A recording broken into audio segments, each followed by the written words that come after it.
Yes. Yes. The Senate will please come to order. It's my pleasure to welcome for this morning's devotional exercise, Reverend Standard Baker of the Cathedral Church of St. Paul Episcopal of Burlington. Welcome, Reverend. Thank you. Thank you, Lieutenant Governor Gray, and good morning, everybody.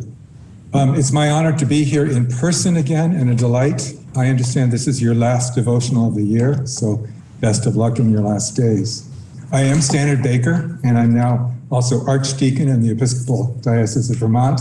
And for those of you who remember, historically also Baker of the Baker decision that brought you civil union. So I have that claim to fame as well. It's good. I'd like to keep this simple, as I know and appreciate how busy you all are. And I find at my busiest times that moments throughout the day to stop for prayer or meditation are helpful. In my tradition, that of the Episcopal Church and the Worldwide Anglican Communion, we observe a daily office which consists of prayers throughout portions of the day. In that vein, I'd like to offer two short prayers, one for the morning, now, and one for the end of the day. Both come not from our U.S. prayer book, but from the Anglican Church of New Zealand. And they've been influenced by the Maori people of New Zealand, so they tend to be more diverse than some of our prayers. The first is a reworking of the familiar Lord's Prayer to make it more gender neutral and diverse.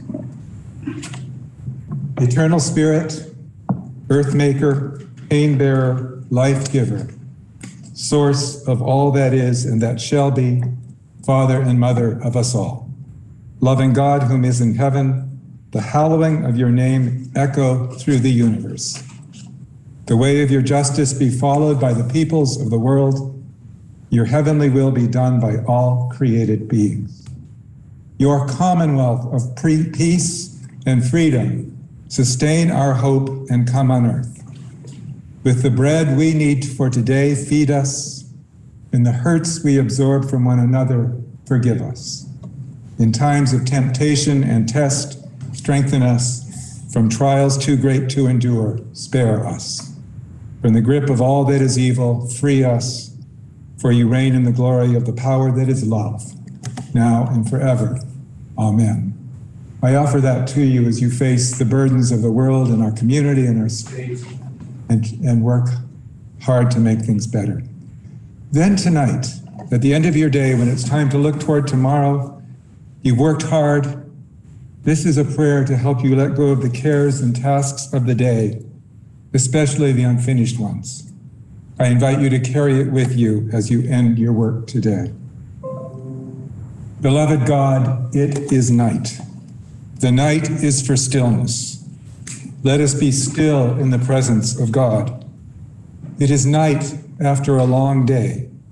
What has been done has been done. What has not been done has not been done. Let it be. The night is dark. Let our fears of the darkness of the world and of our own lives rest in you. The night is quiet. Let the quietness of your peace enfold us, all dear to us, and all who have no peace. The night heralds the dawn. Let us look expectantly to a new day, new joys, new possibilities. In the name of all that is love, we pray. Amen. I wish you well.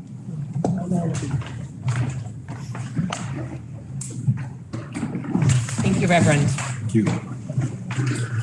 Are there any announcements as we begin today? Move then to referrals. We have 3 referrals under Rule 31. H-175, an act relating to the beverage container redemption system, affecting the revenues of the state under Rule 31 is referred to the Committee on Finance. H-466, an act relating to surface water withdrawals and interbasin transfers, affecting the revenues of the state under Rule 31 is referred to.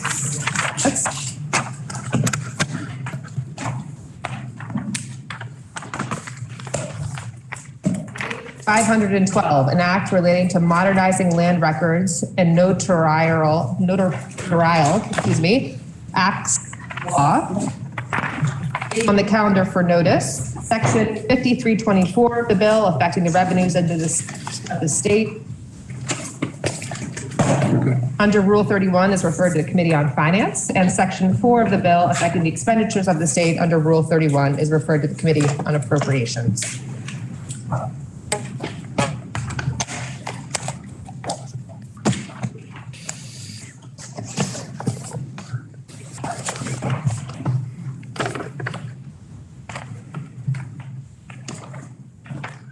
This does have a House Bill, H743, an act relating to amending the charter of the town of Hardwick. Pursuant to temporary Rule 44A, H743 is now referred to the Committee on Rules. Yes. H743, an act relating to amending the charter of the town of Hardwick. You've heard the first reading, and pursuant to Rule 44A, it's now referred to the Committee on Rules. This does bring us to the orders of the day. Senator from Windham is recognized. Thank you, Madam President. At this time, I request that we take up S-286, relating to many various public pension and other post-employment benefits.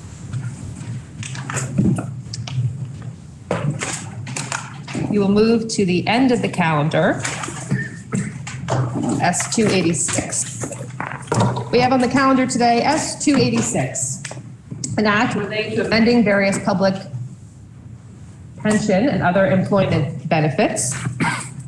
The House has proposed to the Senate to amend the bill as set forth on pages 36 to 3711 of today's calendar.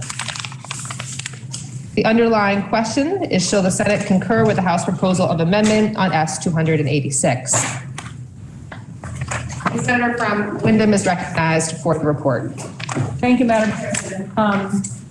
This is going to be very short. I did not know we were taking this up today, and I do have a fiscal that I did not have copied because I didn't know we were going to do this today, but I will have it copied and everybody can see it. It's a fiscal note reflecting any of the changes in here. The changes in this bill compared to what we passed are primarily technical. There's only two substantive changes. One of the changes is around how the teachers' contribution rates are going to be managed by their school business offices. And if you remember, the proposal from the teachers was that they use marginal rates, much like we do when we pay our taxes. The first so many $1,000s will be the contribution rate will be this, and it goes up by margins. That was supposed to go into effect on July of this year, and apparently no one had checked with the school business offices, and so they asked if we could put off that implementing that system for 2 years, giving them some transition time. So now it will be based on 8 categories. That does not affect the income or the contribution to the system at all. It was completely budget neutral in that sense, but it gives them time to implement the new system. The second principal change was, if you remember, we had allowed, there was a request from primarily frontline corrections people to come up with a separate group for them called Group G. The task force gave them until April 15th to come up with a proposal that would be budget neutral, but that would meet the needs of the corrections workers. And they did come in by April 15th to the House chamber and presented that. And so that is in here. And that's why the changes look so long, is because they had to go through every place and add Group G. And what Group G does, in effect, is makes it kind of a halfway step between what is Group F, where they are now, and most state employees are, and Group C, which is law enforcement. And they didn't go directly to Group C because that would not have been able to be done in a budget neutral fashion. And there are major differences in Group C. For example, they have mandatory retirement. The Group G people would not have a mandatory retirement. There is this new category created, and I do apologize. I didn't know I was doing this, but I will hand this out. It goes exactly through what the differences are, and primarily what they're doing is the members of Group G will be paying 4.68% more in their contributions toward their benefit, which means that they will be paying, depending on their their percentile, they'll be paying 11.33% or 13.53%, depending on their income level, toward their benefits. And there will be 1 year where current employees will be able to decide whether they want to jump into Group G or stay in Group F.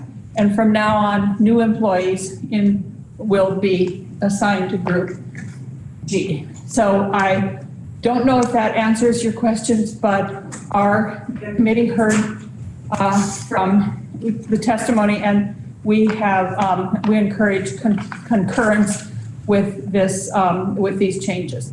Thank you, Madam President. The question is, shall the Senate concur with the House proposal of amendment on S-286? Recognize the senator from Franklin and then the senator from Chittenden. Thank you, Madam President. May I interrogate the report of the bill? You may. I'm wondering, this new rate for corrections workers seems quite high.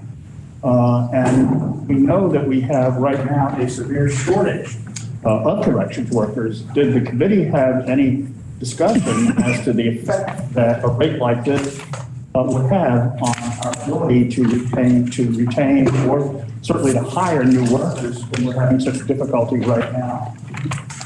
Thank you, Madam President. This proposal came to us from the corrections workers themselves through VSEA, and the current people will have a year to determine whether they want to jump into Group B or not. New employees will be paying that rate, but they will also have an increased benefit. Currently, their benefit is figured at 1.67 per year, and it will now be 2.5%. So their benefit in the end will be considerably higher. And we allowed that to come from the workers themselves, who agreed that this was the approach that they should take, with concurrence from the Treasurer's Office that it did not have an impact. And so we adopted that. And we believe that, I think that the corrections people believe that by offering a higher benefit and the ability to retire with that higher benefit at an earlier age will increase the ability to recruit people. Thank you, Madam President. Senator from Chittenden is recognized. If I might ask a question quickly of the presenter. Okay. Madam President, I'm just wondering about the 2-year timeline for the business managers. I understand implementing a system like this takes some time, but not having heard any of the testimony, 2 years strikes me as a little long, given that the problem all along has been that we've failed to act quickly on the pension. Can you reassure us from the testimony that this won't in some way impact our problems for the worse?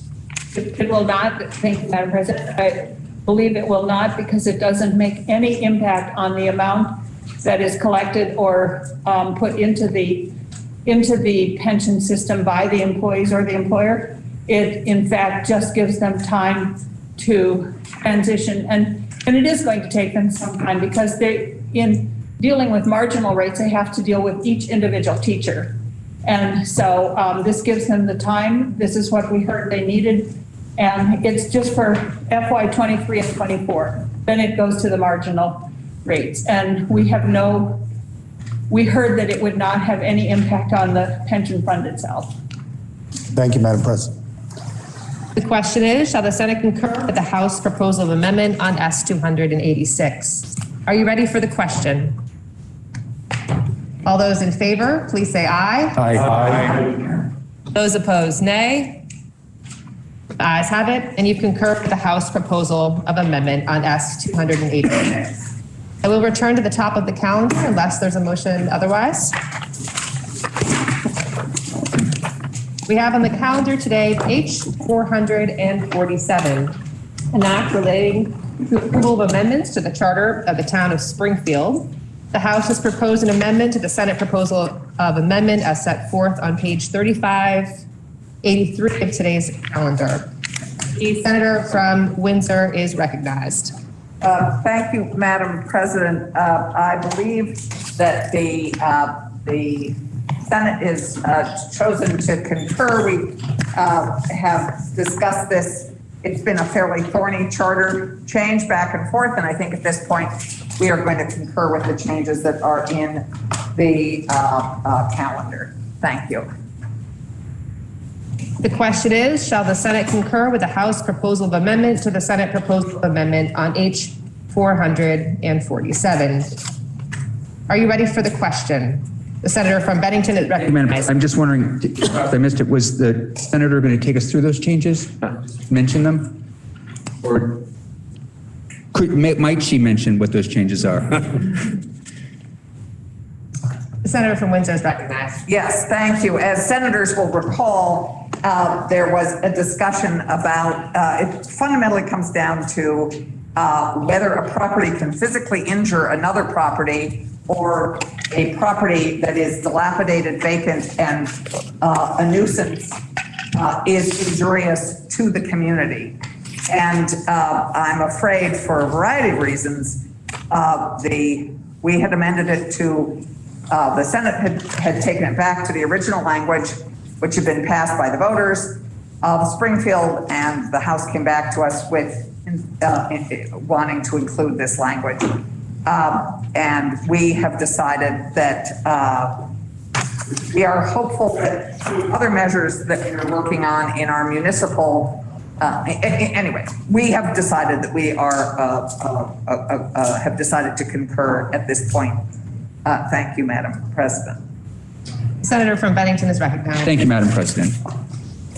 Question is, shall the Senate concur with the House amendment to the Senate proposal of amendment on H-447? Are you ready for the question?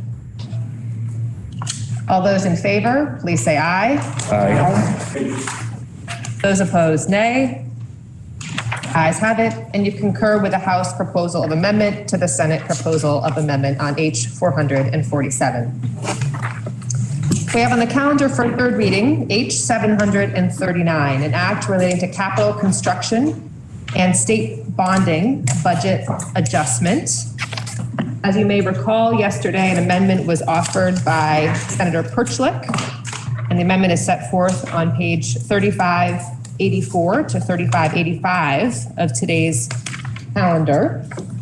And consideration of the amendment and the bill were postponed to today.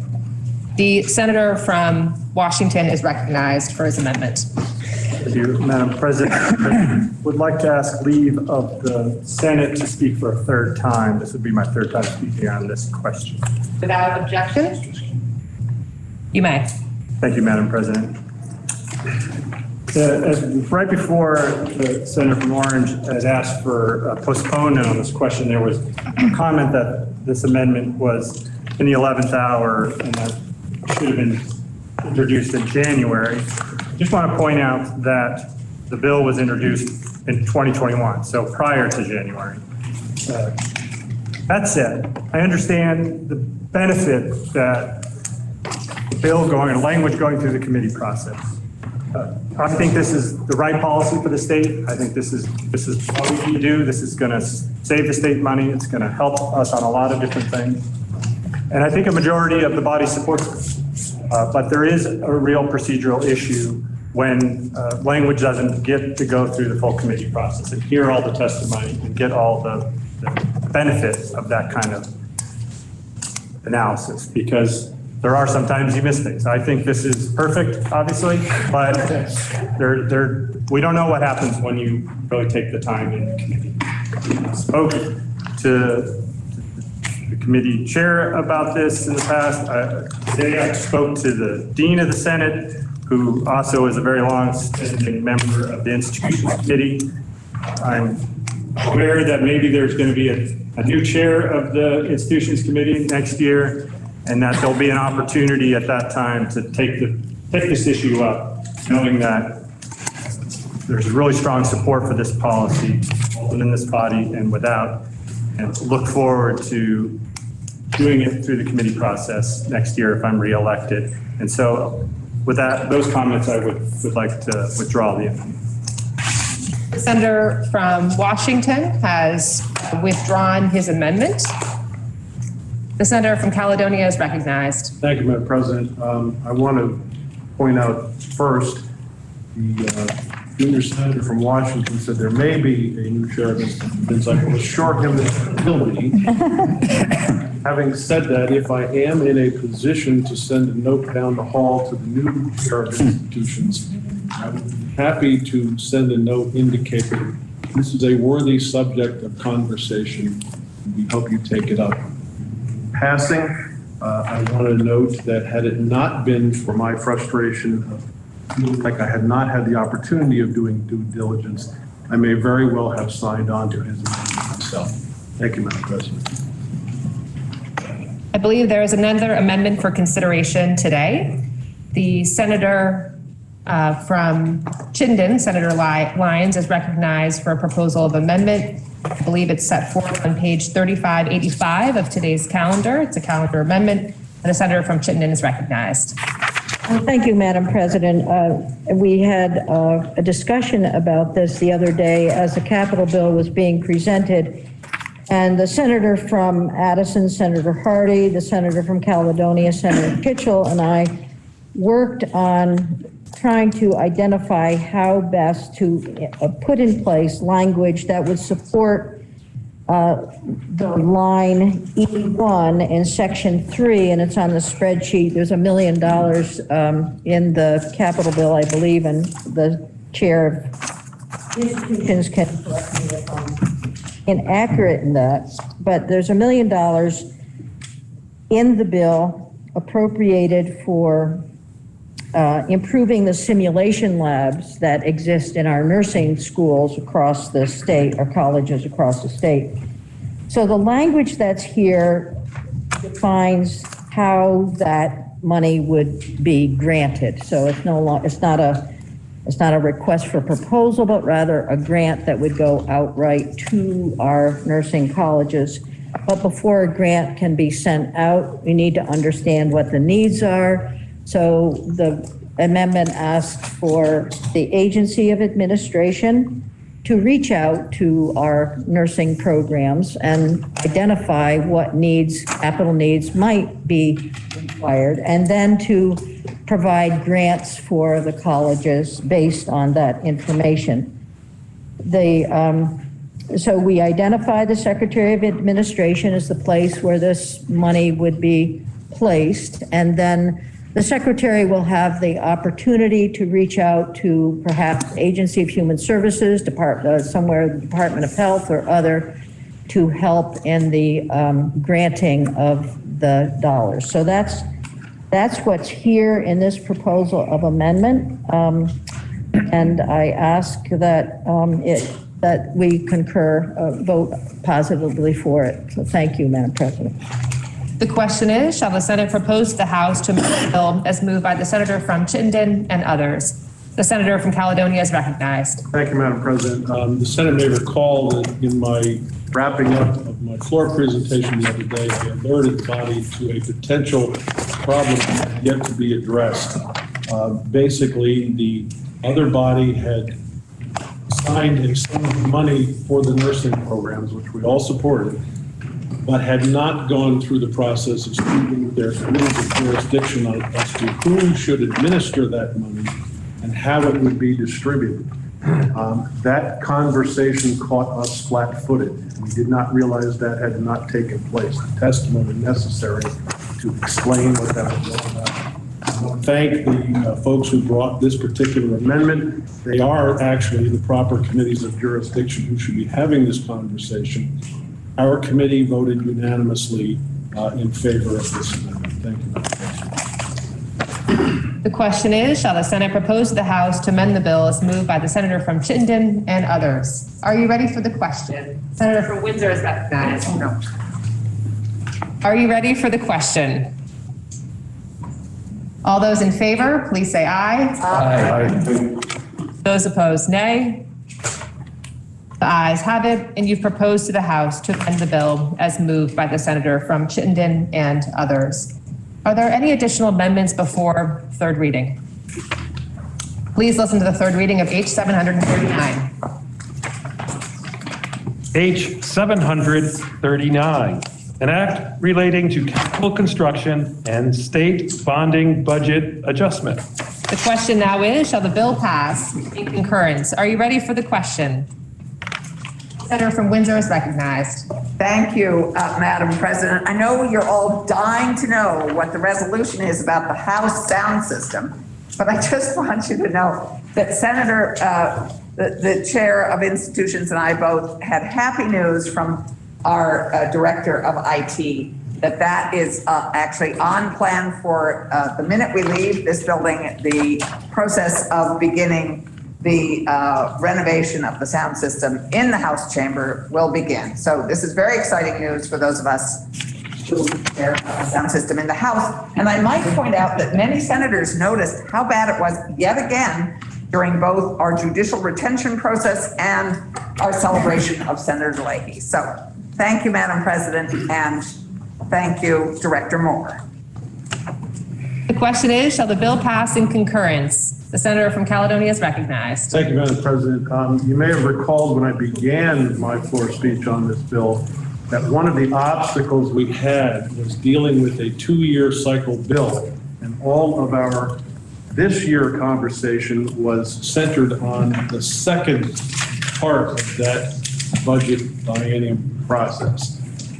I had completely neglected to recall that actually 2 years ago, we had in the capital budget money set aside for the digital sound system in the House.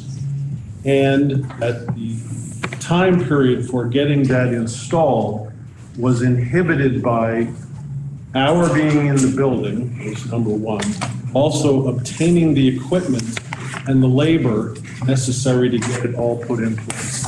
So I will happily concur with the junior senator from Windsor. That is all about to happen.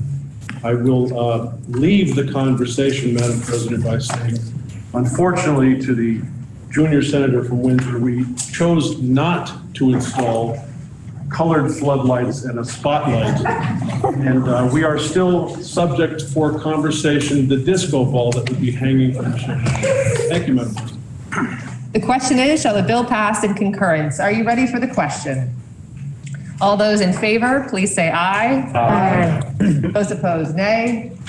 The ayes have it, and you've passed H 739 in concurrence. The Senator from Windham is recognized. Thank you, Madam President. At this time, I ask that the rules be suspended and that we message our actions on S-286 to the governor for The Senator from Windham has moved that the rules be suspended and S-286, an act relating to amending various public pension and other post-employment benefits, be messaged to the governor forthwith. Are you ready for the question? All those in favor, please say aye. Aye.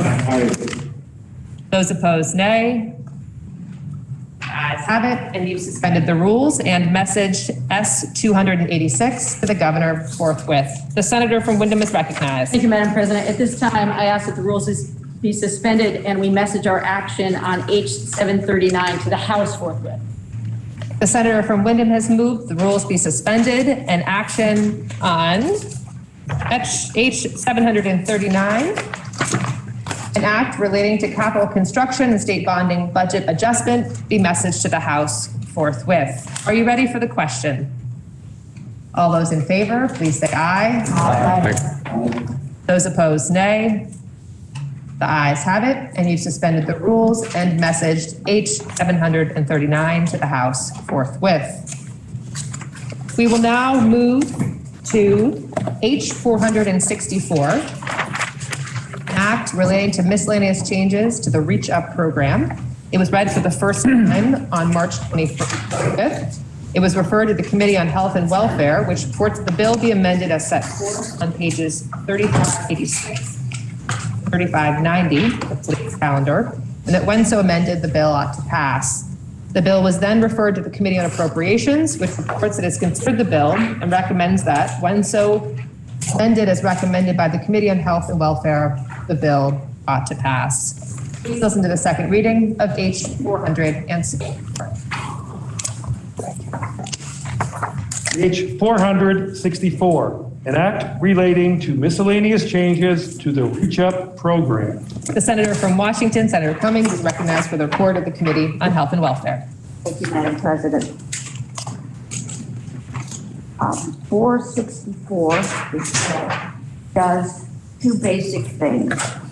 It increases the amount of discretionary funds in the hands of families on Reach Up, and it adjusts some of the process to what we're told is now practice, which is a more collaborative process for developing a case plan, developing a work program, and helping families move forward. In way of background, Reach Up is what has been called TANF, DCF, more popularly welfare. It is the money that the state pays to families with children who, for whatever reason, have very low incomes, frequently are struggling or are having a problem with work.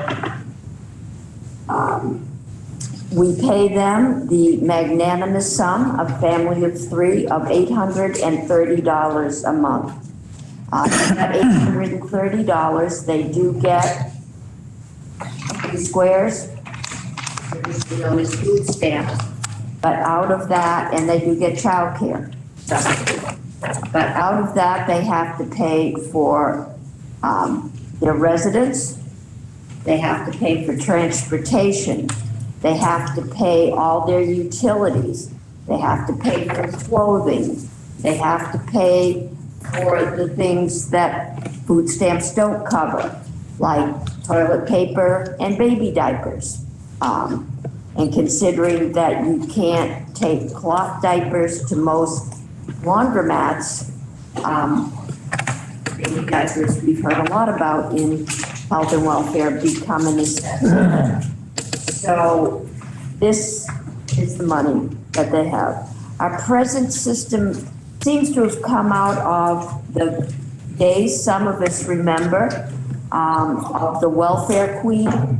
I believe it was during the Reagan administration that this image came up. I don't know if it was a real woman or not. My image is of a woman of color who was driving a Cadillac, wearing a pink baseball hat, and collecting numerous fraudulent welfare checks and living quite luxuriously on the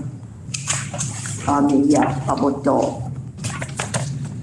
We've come a long way since then. I think we have come to understand, and we've talked several times in this room about trauma and doing trauma-informed programs. When we were looking at trauma, health, and welfare, heard that being poor is in and of itself traumatizing. That the constant stress, we've heard a lot in the last few years about food insecurity, of not knowing, if you're going to be able to pay for food this month, of not knowing.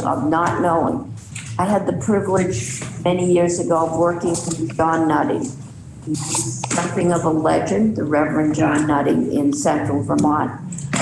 He was a tireless fighter for the poor. He also was the author and performer on Music to Go to the Dump By, and was somewhat well-known locally for that, when going to the dump on Saturday morning was a social event when we had dumps. But his definition of being poor was nothing works. And if your car doesn't work, then everything else kind of falls apart. And I think we are learning that the reason that many people on Reach Up can't work is because of these multiple layers of trauma. Sometimes it's generational trauma.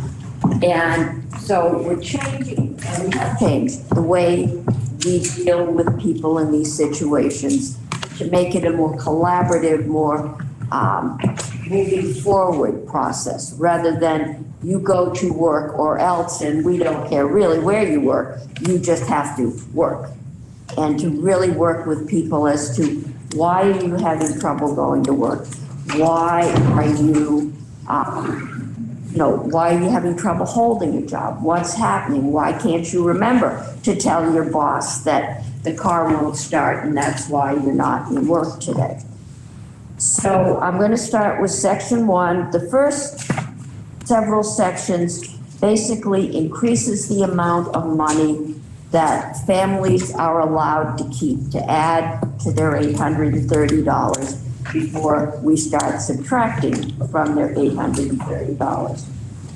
So section 1 raises the age from 19 to 22 for a dependent child who is a full-time student. This again is recognizing that because of all the things that go on, sometimes the students take longer to get through their education. Section 2 increases from $250 to $350 the amount of wages that a family can retain before we start reducing their grant. Section 3 allows a family to retain, it goes from $50 to $100 worth of child support. Same thing, state collects that child support if possible. It's frequently not possible. But when it is, the family gets $50 now, and then the rest goes to cover that $830. If it's more than the grant, then the family gets the rest. But this would increase it to $100. Section 4, we move into the more collaborative case management process. And we're told that this is happening now, that people at DCF are being trained, and it's called universal engagement process. It recognizes that the families are in there, that the whole family is kind of involved, and that if this family is going to succeed, the family has to work together, everybody. And so rather than just the social worker and the parent, it is the entire family, and what can the family do? Section 5 brings clarity. You have, as part of our welfare reform back in the 80s, maybe early 90s, you have a limited amount of time that you are allowed in your lifetime to be on welfare. That's 60 months. Now there's deferments. You get a deferment if you're taking care of a child under 6 weeks of age. So essentially, people on Reach Up get 6 months or 6 weeks paid maternity leave, which is more than we grant regular other people. One of the few benefits. It also makes a change saying that you can, at the discretion of the commissioner, remain on Reach Up for more than 60 months if in the judgment of the commissioner, you are really working. You are making progress. You are doing everything you can to get your life together and become a more productive citizen. So it's not, you don't make it in 60 months, you're out. There are other, you're disabled, there are other reasons for deferment, but that's the big one. Again, Section 6 is a more collaborative process. Section 7 talks about different reasons going to educational training. And it's much more expansive than it used to be. It's just, I remember working with a woman who was in the 90s being taught how to do the punch cards for computers. That was not overly productive, since I think everyone at that time knew that those punch cards were not going to be around and it was not going to be a viable job.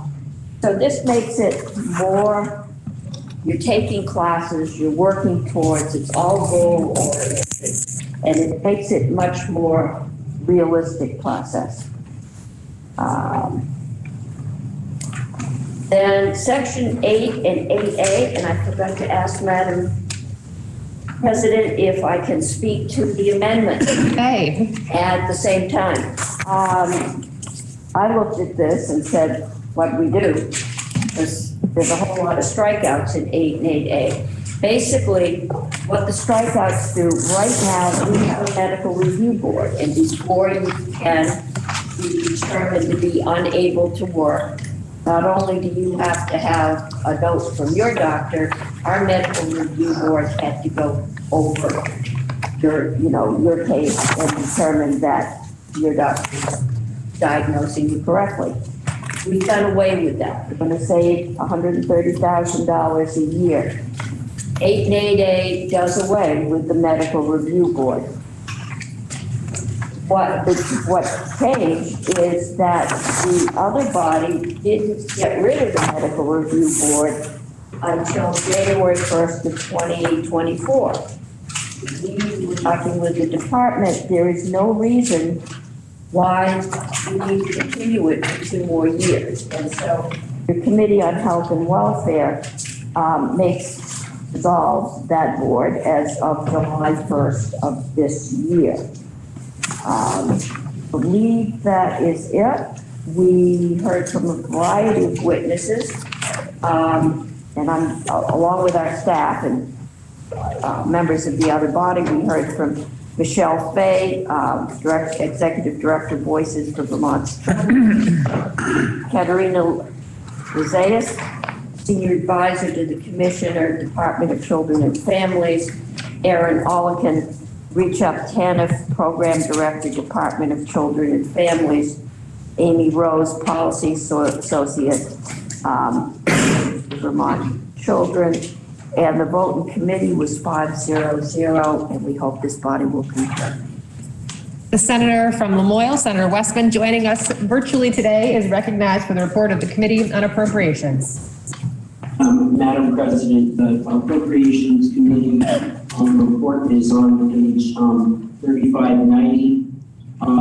The bill had a number of sections that were just covered by the reporter from Finance. 1, 2, and 3 is adjustments that have some costs to them that were gone over. Section 8 is the medical review that had a slight cost. And Section 11 is where the major changes in this bill. It's where there's $500,000 for the new IT system that needs to go into place to accomplish sections 1, 2, and 3, which are the requirement changes for reach out. We were made aware that all of these changes to reach up and the requirements are federally acceptable and that the department agreed to those.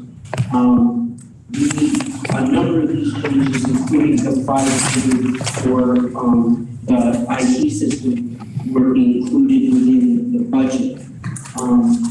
The Appropriations Committee. Senator, you're frozen.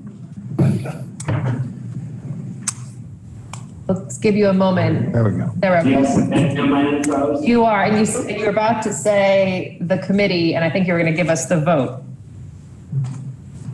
Committee vote was 6-0-1. Thank you, Senator. The question is, shall the Senate propose to the House to amend the bill as recommended by the Committee on Health and Welfare? Are you ready for the question?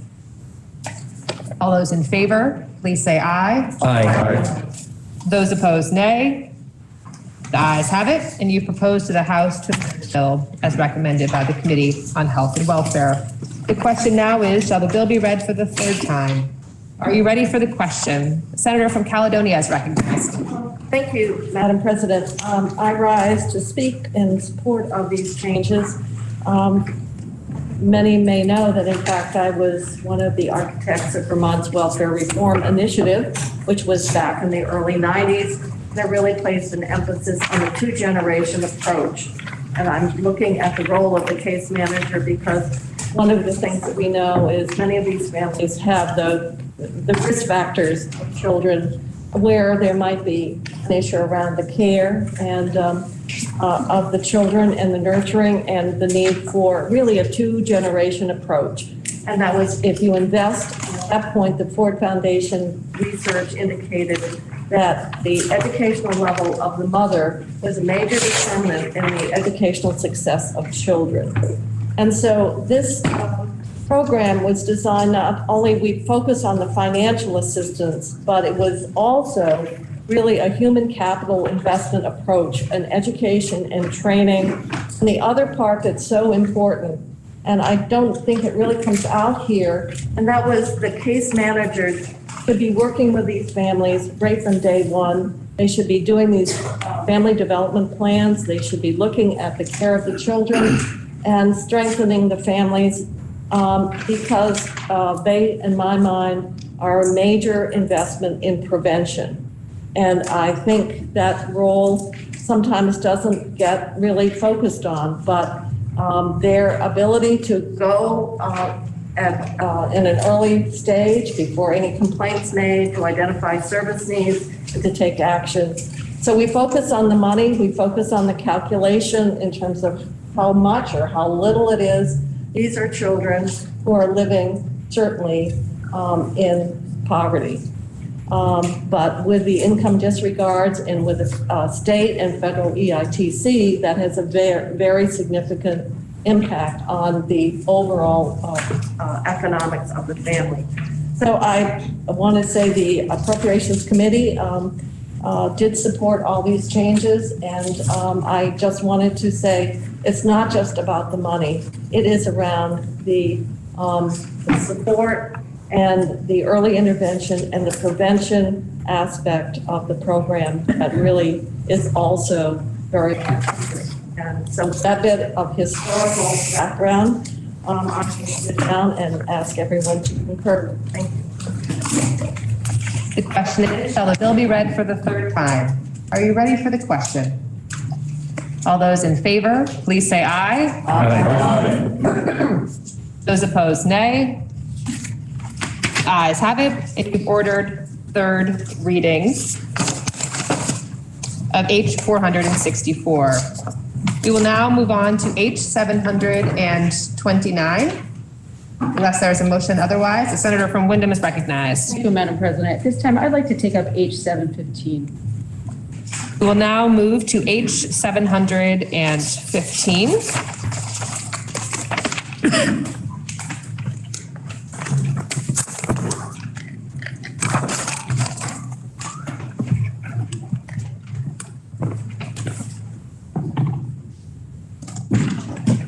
We have on the calendar for third reading, H 715, an act relating to the Clean Heat Standard. Third reading was ordered yesterday, April 28th. Are there any amendments before third reading?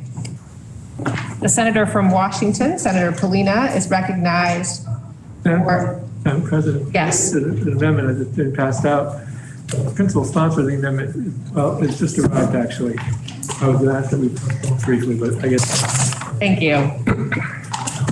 We are on H 715, standard. Are there any amendments before third reading? The senator from Chittenden is recognized, and I believe there's an amendment that is now a floor amendment. Thank you, Madam President. I apologize for whatever preceded my entrance back into the chamber that may have caused confusion. I was trying to see if some of the young people outside wanted to be part of this discussion on such a historic vote. It's a funny sized piece of paper.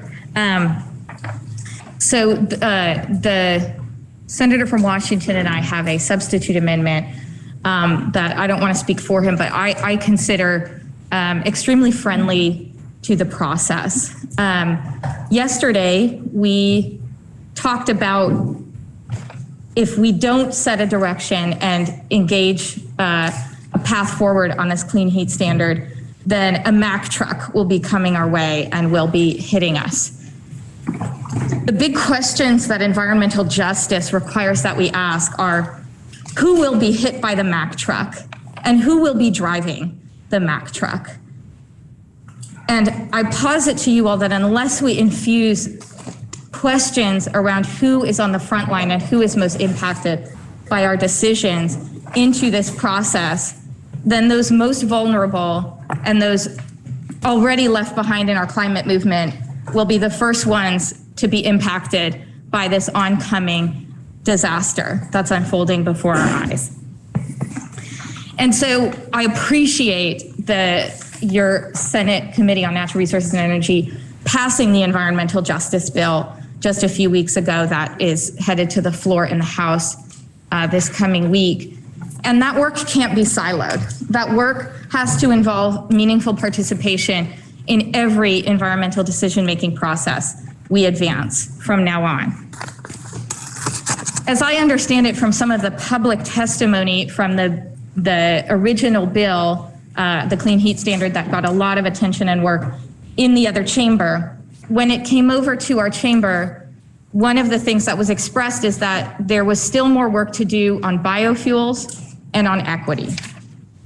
And those two are very interrelated issues.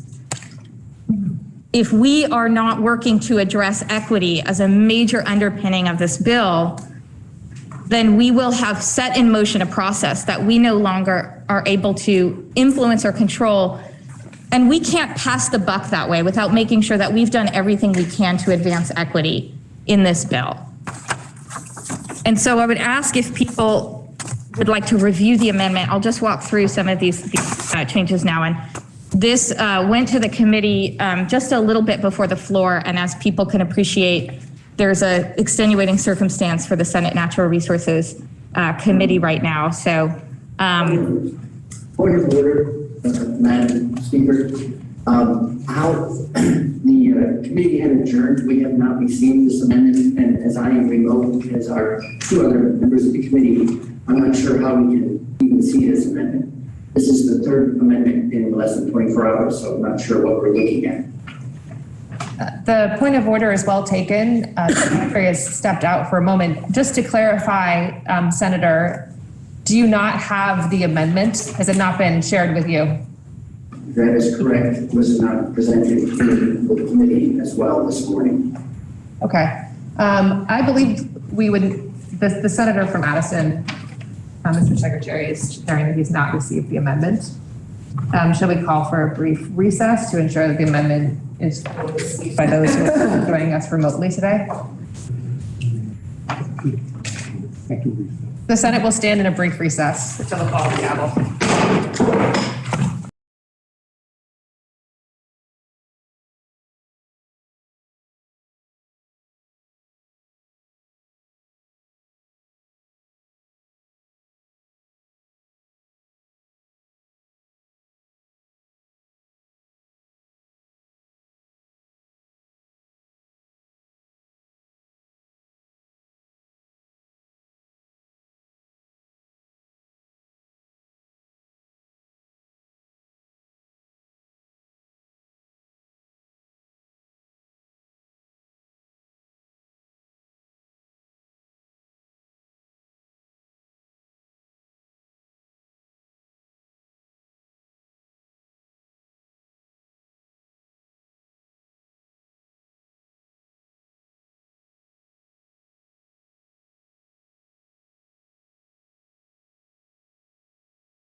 we send it again.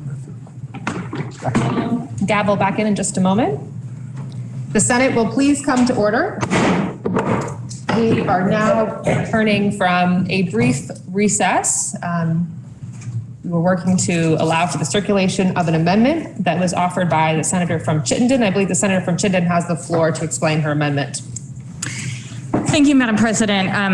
I apologize for any confusion that might have created. I, on the record this morning in the committee, heard their concerns and asked to return before the floor with a new amendment, which was emailed to the committee, and the committee did adjourn at 9:40 as I was trying to get back over to share an updated version with them. So I apologize. I can understand that the senator from Addison may not have known if the draft that was emailed to him was the same one that was being distributed on the floor.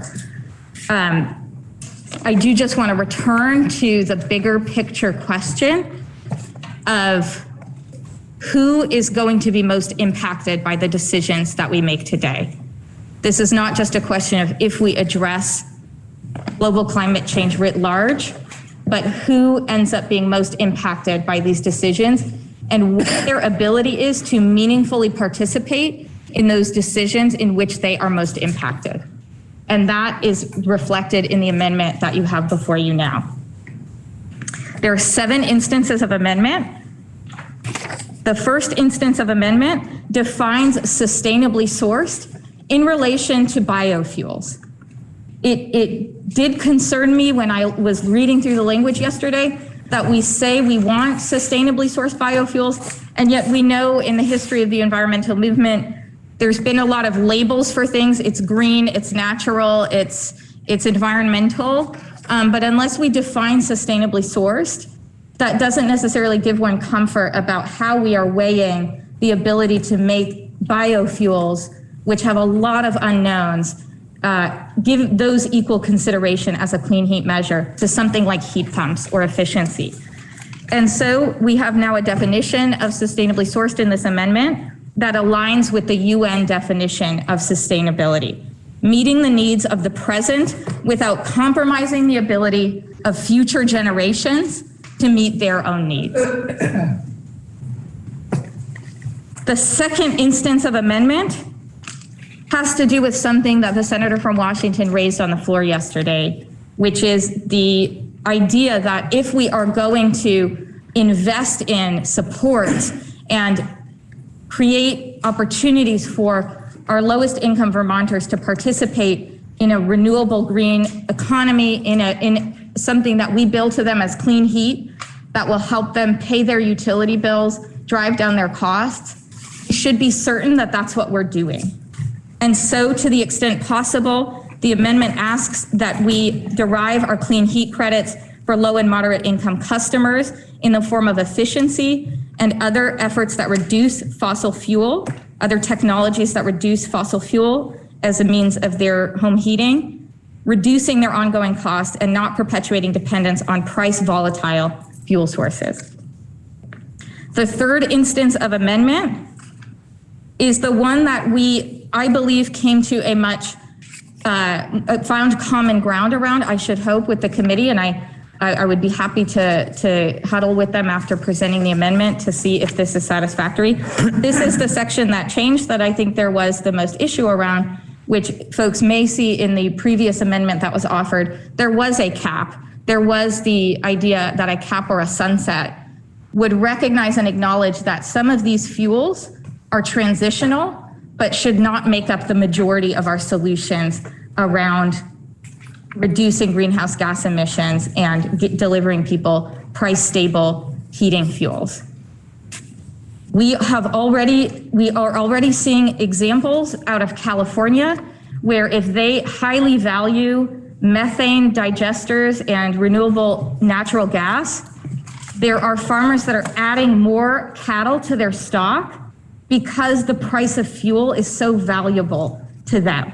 And so California and other states that are pioneers in this, and we too would be pioneers, are trying to make sure that they don't create perverse incentives that displace people from land, that create, in fact, more greenhouse gas emissions to capture things like methane, or displace people for things like ethanol, and ensure that we don't drive up the price of food and fuel at the same time, which is that Mack truck that will hit the most vulnerable first, and we're already seeing it in the current crisis that we're in.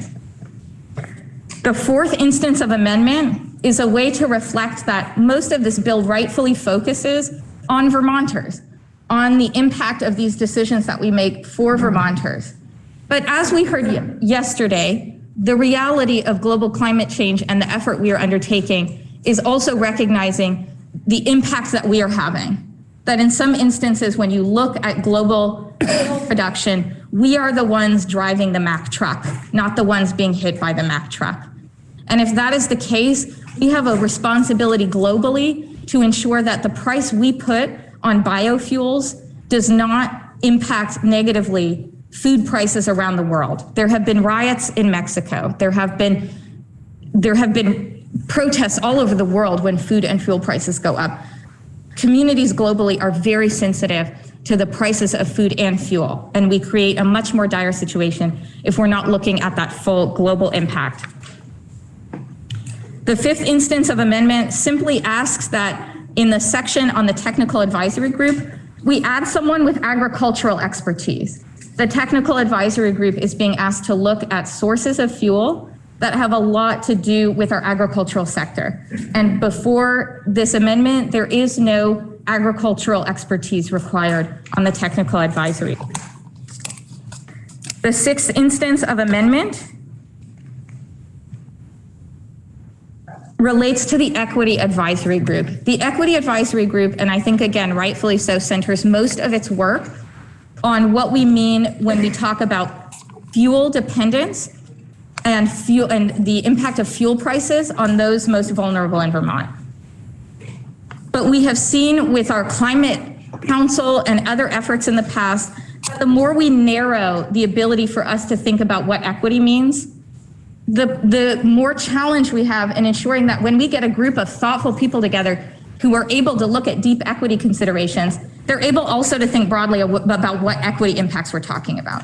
Currently, the Equity Advisory Group, perhaps because it's embedded in the PUC, is only able to look at equity as it relates to fuel prices and the impact on low-income Vermonters.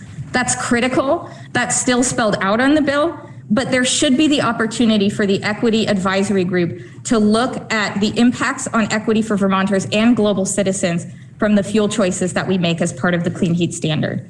This, in my mind, would be akin to saying, when we look at Hydro-Quebec, which has provided a great deal of our power and has been an important solution in Vermont, can you only take into account the cost of the fuel, the price of energy that we get from Hydro-Quebec?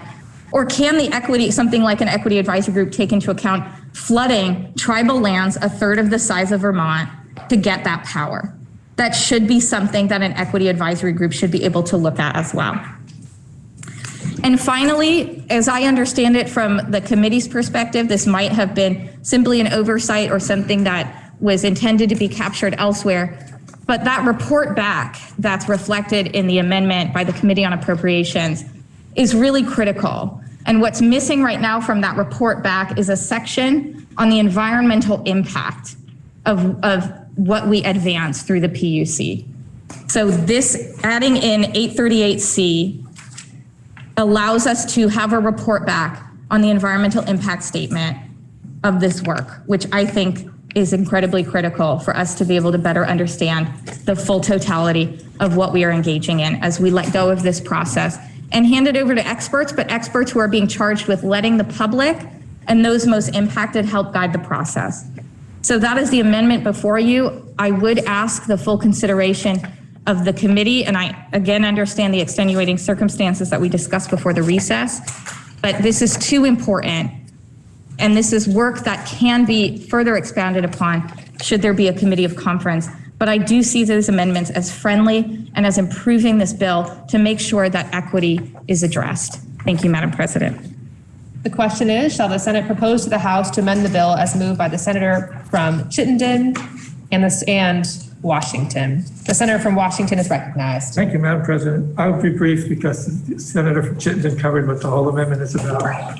But there's two things I want to mention. One, in the the second instance of amendment. We basically talked a lot yesterday about the impact of this kind of policy on low-income Vermonters and moderate-income Vermonters. These are the people who are having the hardest time paying for their fuel costs now. And we don't want to be in a situation where they continue to be the ones who pay the most and have the hardest time paying for their fuel costs. What this would say is that the best energy, the cheapest energy is energy we don't use.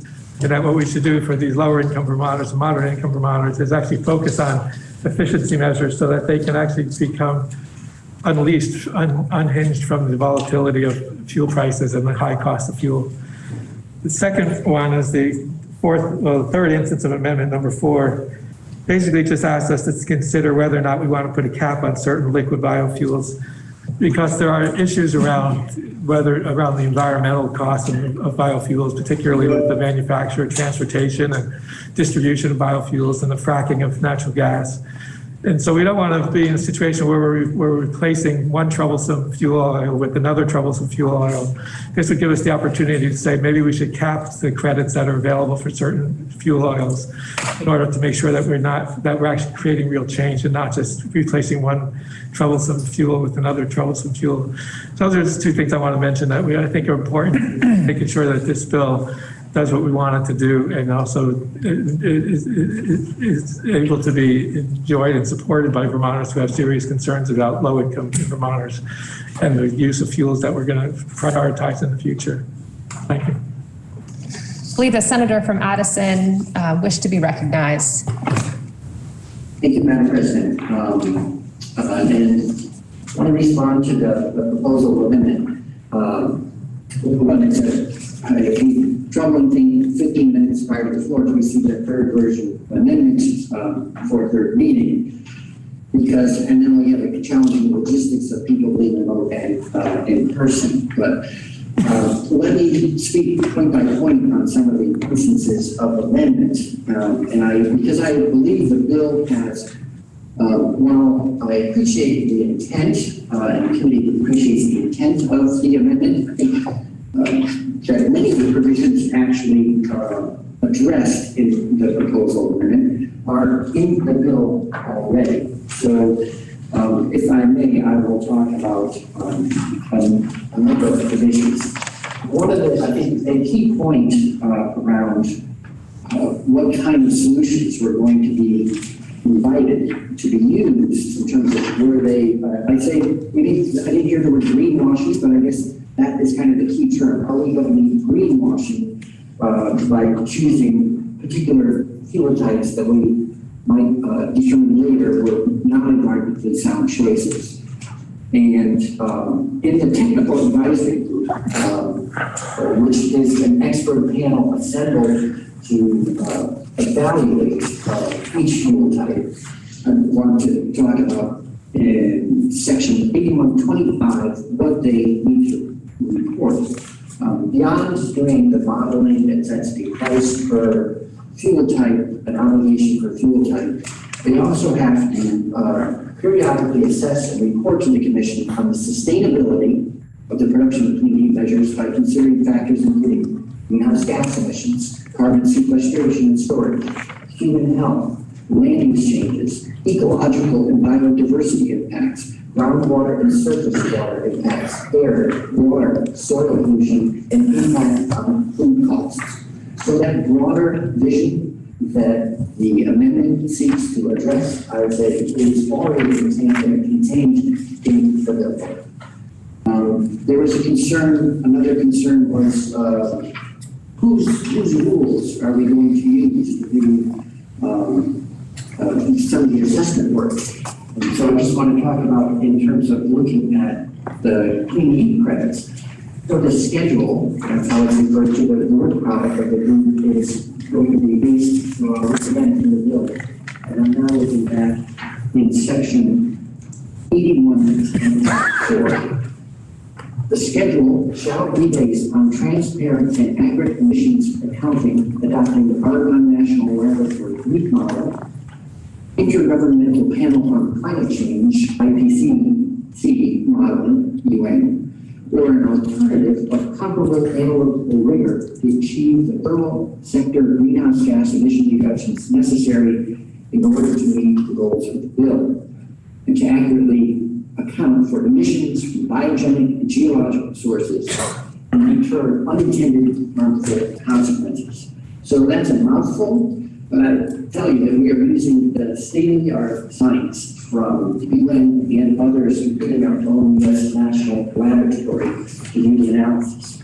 There was a concern expressed that the equity group was somehow sequestered from the work of the broad commission and only allowed to comment on costs, but the duties and of that group are far broader. We'll go to page, section 81.6, page 1.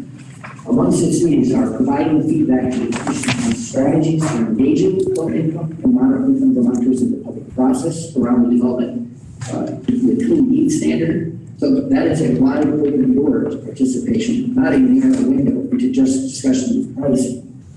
Second provision, same section, supporting the Commission in assessing whether customers are equitably served by clean heat measures and how to increase equity in this area. I'll skip ahead to other ones, and again, to indicate the scope of the duties and opportunities of this equity group to participate. And number 5, recommending any additional programs, incentives, or funding needed to support low-income and moderate-income Vermonters and organizations that provide social services to Vermonters in affording heating fuel and other heating alternatives. Number 6, providing feedback to the Commission on the impact of the clean heat standard on the everyday experience of low-income and moderate Vermonters. And 7, providing information to the Commission on the challenges renters face being equitably served by clean heat measures and recommendations to ensure that renters have equitable access to clean heat measures. I could go on. For each of the provisions we talked about in the amendment, there are provisions that address these things in the bill. And I have to say that it is a very troubling position to be in. I have worked with a working group on clean heat standards started in July of 2020. There were 2 bills introduced into this body in January this year. They've been in constant development. First, we received any request to modify this bill was yesterday. So I think it is essential for us all to honor the committee process that allows us to do our best, most informed work. The prior version of this amendment, which was quite similar, which was brought to committee, was reviewed by the committee, and the committee reviewed it as an unfriendly amendment and recommends to the body that we post the amendment, although it was 4-1 to consider it unfriendly. I asked the Senate not to open a long and complicated bill and start reaching in and adjusting years here and there, but to do 2 things: move this forward and then continue to be engaged in the next 2.5 years before it is actually developed. There are 2 full legislative sessions ahead during which the program is under scrutiny. There is ample opportunity to participate, but today is not the day to change the bill. With that, I ask again that senators oppose the proposed amendment. Thank you, Madam President. The senator from Windham is recognized. Thank you, Madam President. May I inquire of the Chair of Natural Resources? You may. Thank you. I know you gave us a lot of detail and a lot of information there, but to distill it in my little mind, I wonder if I can ask you, what you're telling us is that the amendments, the content of the amendments are already addressed in the bill itself, but in different language. Is that true? I think you froze. Oh, there you are. But I wasn't repeat it back and see if I heard this. I'm saying that in essence, provisions of concern expressed in the amendment are addressed in the underlying bill. And except that they're not addressed directly, they are expressed in the process that allows these very topics that we name explicitly, for instance, sustainability, impacts on on environment, water, health, etc. They're all contained in the bill already. There's one exception to that. And in the second instance of amendment, it asks to alter provisions in the bill. In the amendment brought forward by the Appropriations Committee, which created the mechanism for a public control by the full General Assembly on the bill in 2 years. This proposes to further alter the provisions of the Administrative Procedures Act in those. And I'd say at this point, the reason, well, for one thing, two things. Anthea Dexter Cooper, who's our expert on administrative law, made the recommendations for what elements of the APA are included and excluded. Most the design was to exclude things that would be redundant because they were already addressed by the process of writing the rule itself. I would say that's one point where there's a difference. Thank you. And Madam President, if I may, just to go to one small example here, there was a lot of emphasis on the low and moderate income and how, and low and moderate income people are going to be the brunt of a lot of climate change. But in the amendment, it would require, or to the extent possible, that the clean heat credits for low and moderate income shall be in the form of efficiency and other fossil fuel reducing technology. So it specifies how we should address low and moderate income credits. My understanding is that in the bill itself, low and moderate income people are actually part of the conversation and might not think this is a good idea, but would have real input into the conversation to decide how those credits might be addressed to them. So I do oppose this amendment. Thank you. Question is, shall the Senate propose to the House to amend the bill as moved by the senators from Chittenden and Washington? Are you ready for the question? All those in favor, please say aye. Aye. Aye. Those opposed, nay. No. The nays appear to have it. The nays do have it, and you've opposed the amendment as proposed by the senators from Chittenden and Washington. Are there any further amendments before third reading? My understanding is that the amendment that was proposed in the calendar yesterday is not moving forward. Please listen to the third reading of H 715. H 715, an act relating to the clean heat standard. The question is, shall the bill pass in concurrence? Are you ready for the question? All those in favor, please say aye. Aye. The senator from Addison is recognized. And Senator, before you speak, I am going to ask. I'm going to ask senators, if you want to speak, please raise your hand, and I'm going to check before we move forward just to make sure I see you. I'm just having trouble recognizing you with a screen. So the senator from Addison is recognized. My apologies. No problem. We're doing something a little different today. Thank you very much, Madam President. The senior senator from Franklin asked me a couple of questions yesterday, and I wanted to be responsive to those requests for information. One was around whether or not customers or tenants would have to disclose information to a fuel dealer. And the short answer is that no customer under the bill or the program that's designed will be required to share income information because participation is voluntary. And Vermonters make everyday decisions about what kind of information, since we voluntary basis, often to sign up for something. So it could be a government program, like loans and donations for AHS, but also to private sector programs where there's income sensitivity applied to things like efficiency Vermont. So that was one of the questions the senator had. The other one was about definitions for low and moderate income, and in section B123E2, the criteria requires that the definitions be, quote, in alignment with other existing definitions. So the work will sort that out, but it might well be that we use creative income or federal poverty level.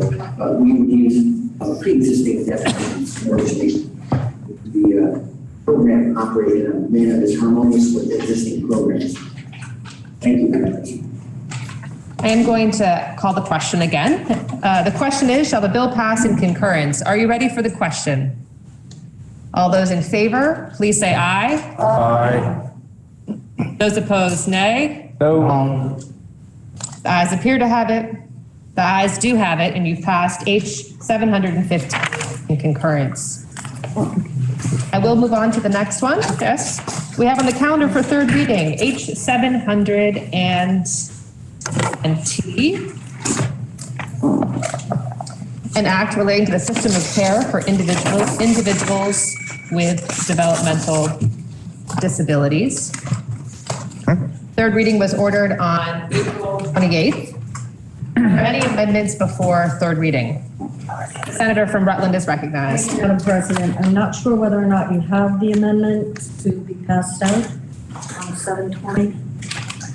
I do not believe the amendment's been passed out, and I don't believe, I do not have it. I don't believe the secretary has it either. Madam President, let's take a brief recess. The senator from Windham has called for a brief recess. The Senate will stand in recess.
Senate will please come to order.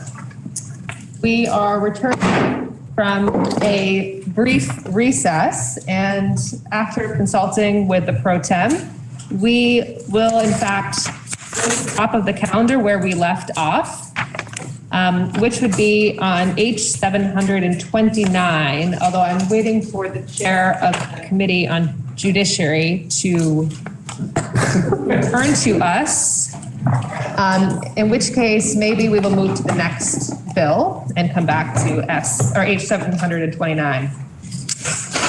We have now on the calendar S 206, an act relating to planning and support for individuals and families impacted by Alzheimer's disease and related disorders.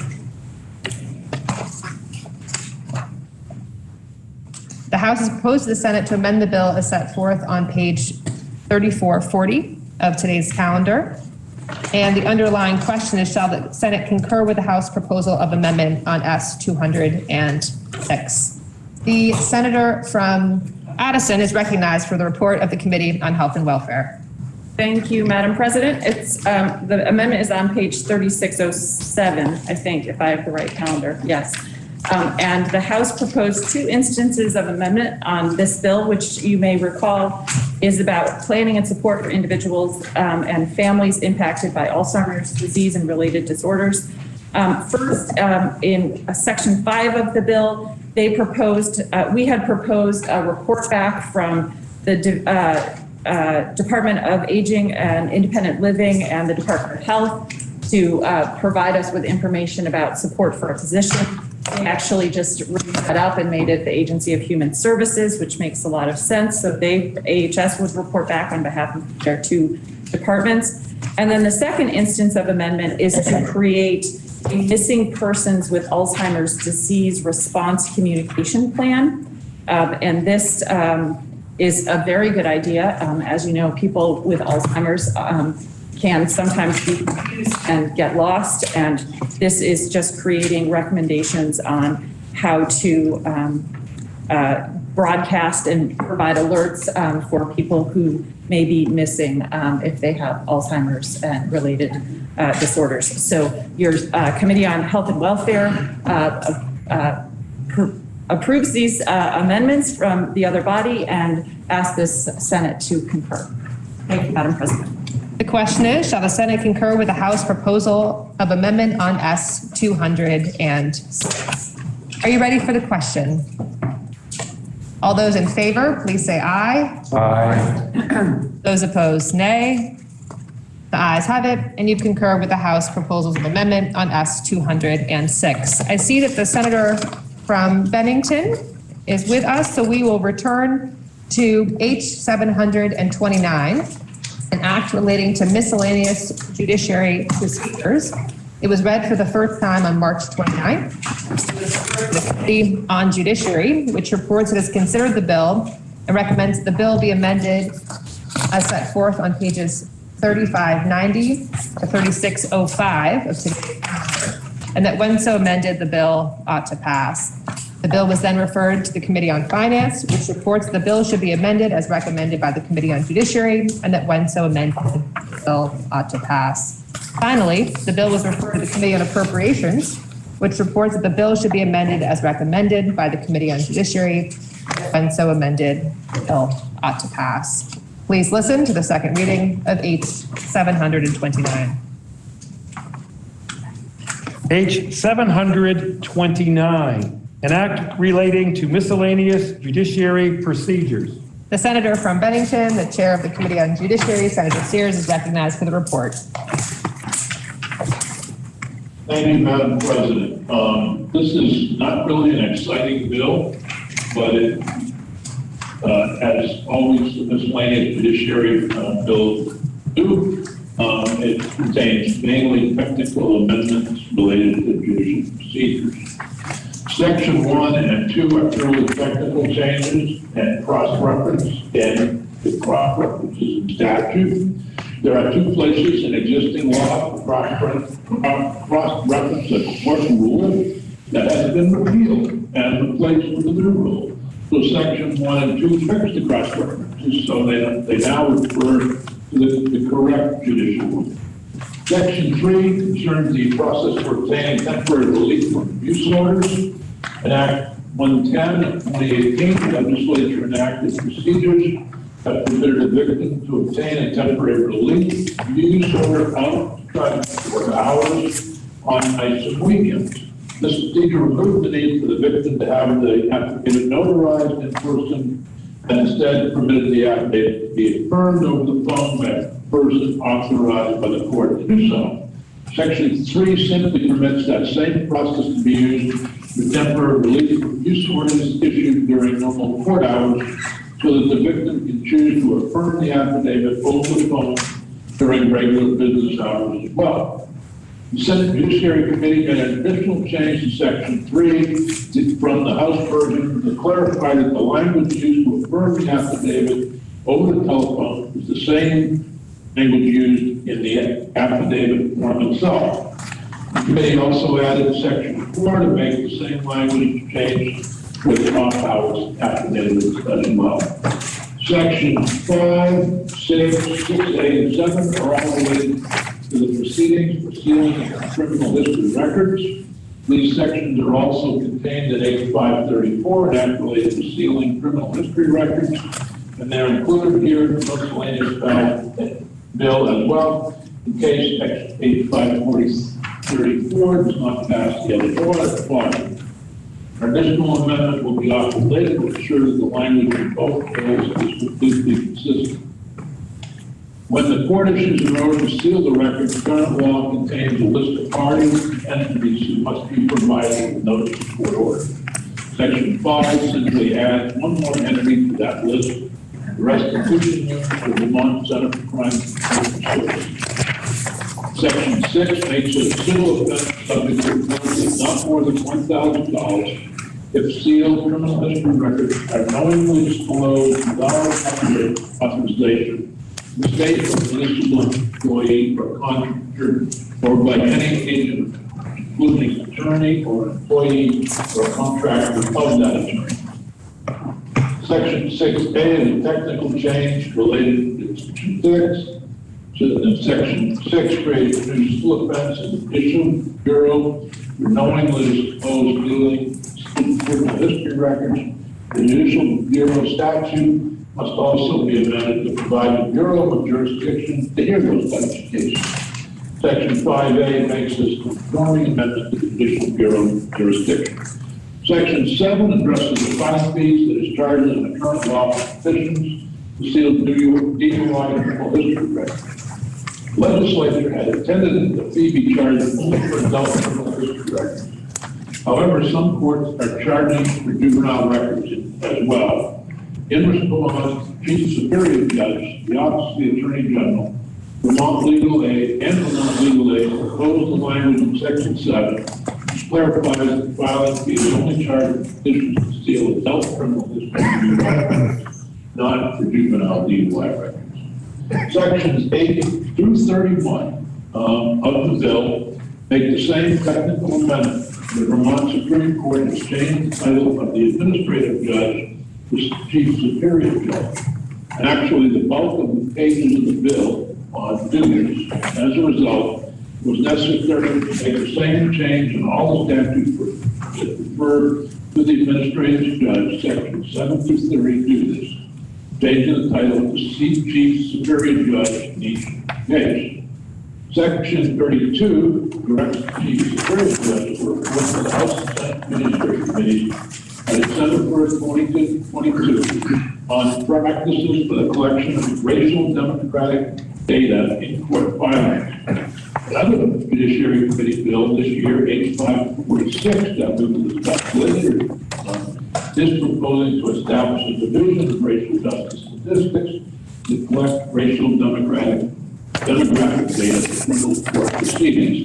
Section 31 asks for a report on the collection of similar data in civil court proceedings, including eviction and debt collection proceedings, both in Vermont courts and courts in other states. Section 33 extends the sunset of the Vermont Sentencing Commission from July 1 of 2022 to July 1 of 2023. The Commission still has work to do, particularly regarding continuing work on establishing a classification system for all crimes. So Section 4 gives them another year to complete it. Section 34 extends the sunset on statute governing use of automatic license plate recognition systems.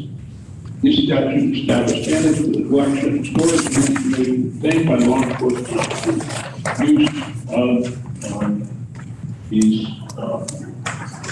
devices, even though very few law enforcement agencies continue to use them. The statute is currently scheduled to sunset on July 1, 2022, and Section 3 extends the study sunset by 2 years to July 1, 2024. Sections 35 and 37 were added to the bill in the Senate Judiciary.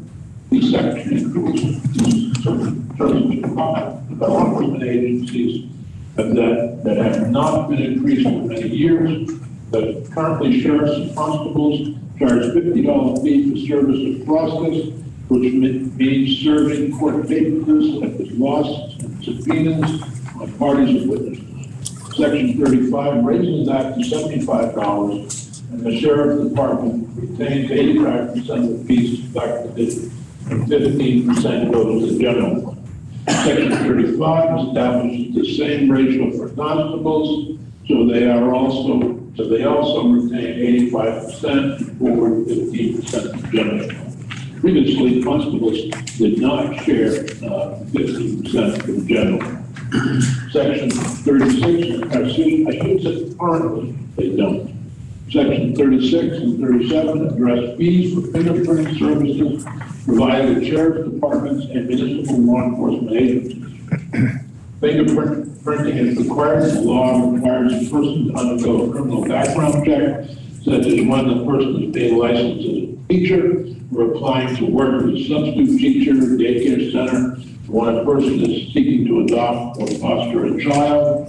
The person must provide a fingerprint to the law enforcement agency. Section 36 and 37 raise the fee to a uniform fee of $35. Finally, Section 38 provides that this bill takes effect on passage. We will have a couple of amendments that I will discuss later. Thank you, Madam President. The senator from Addison, Senator Hart, is recognized for the report of the Committee on Finance. Thank you, Madam President. The Committee on Finance did review this bill because of the changes and modifications to certain fees.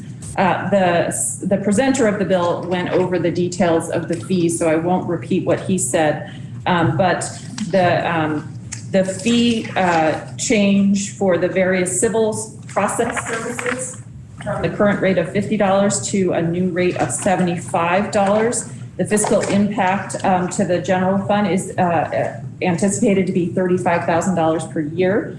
The increase in the fingerprinting fees for the general population from $25 to $35, and for educator licensing from $15 to $35.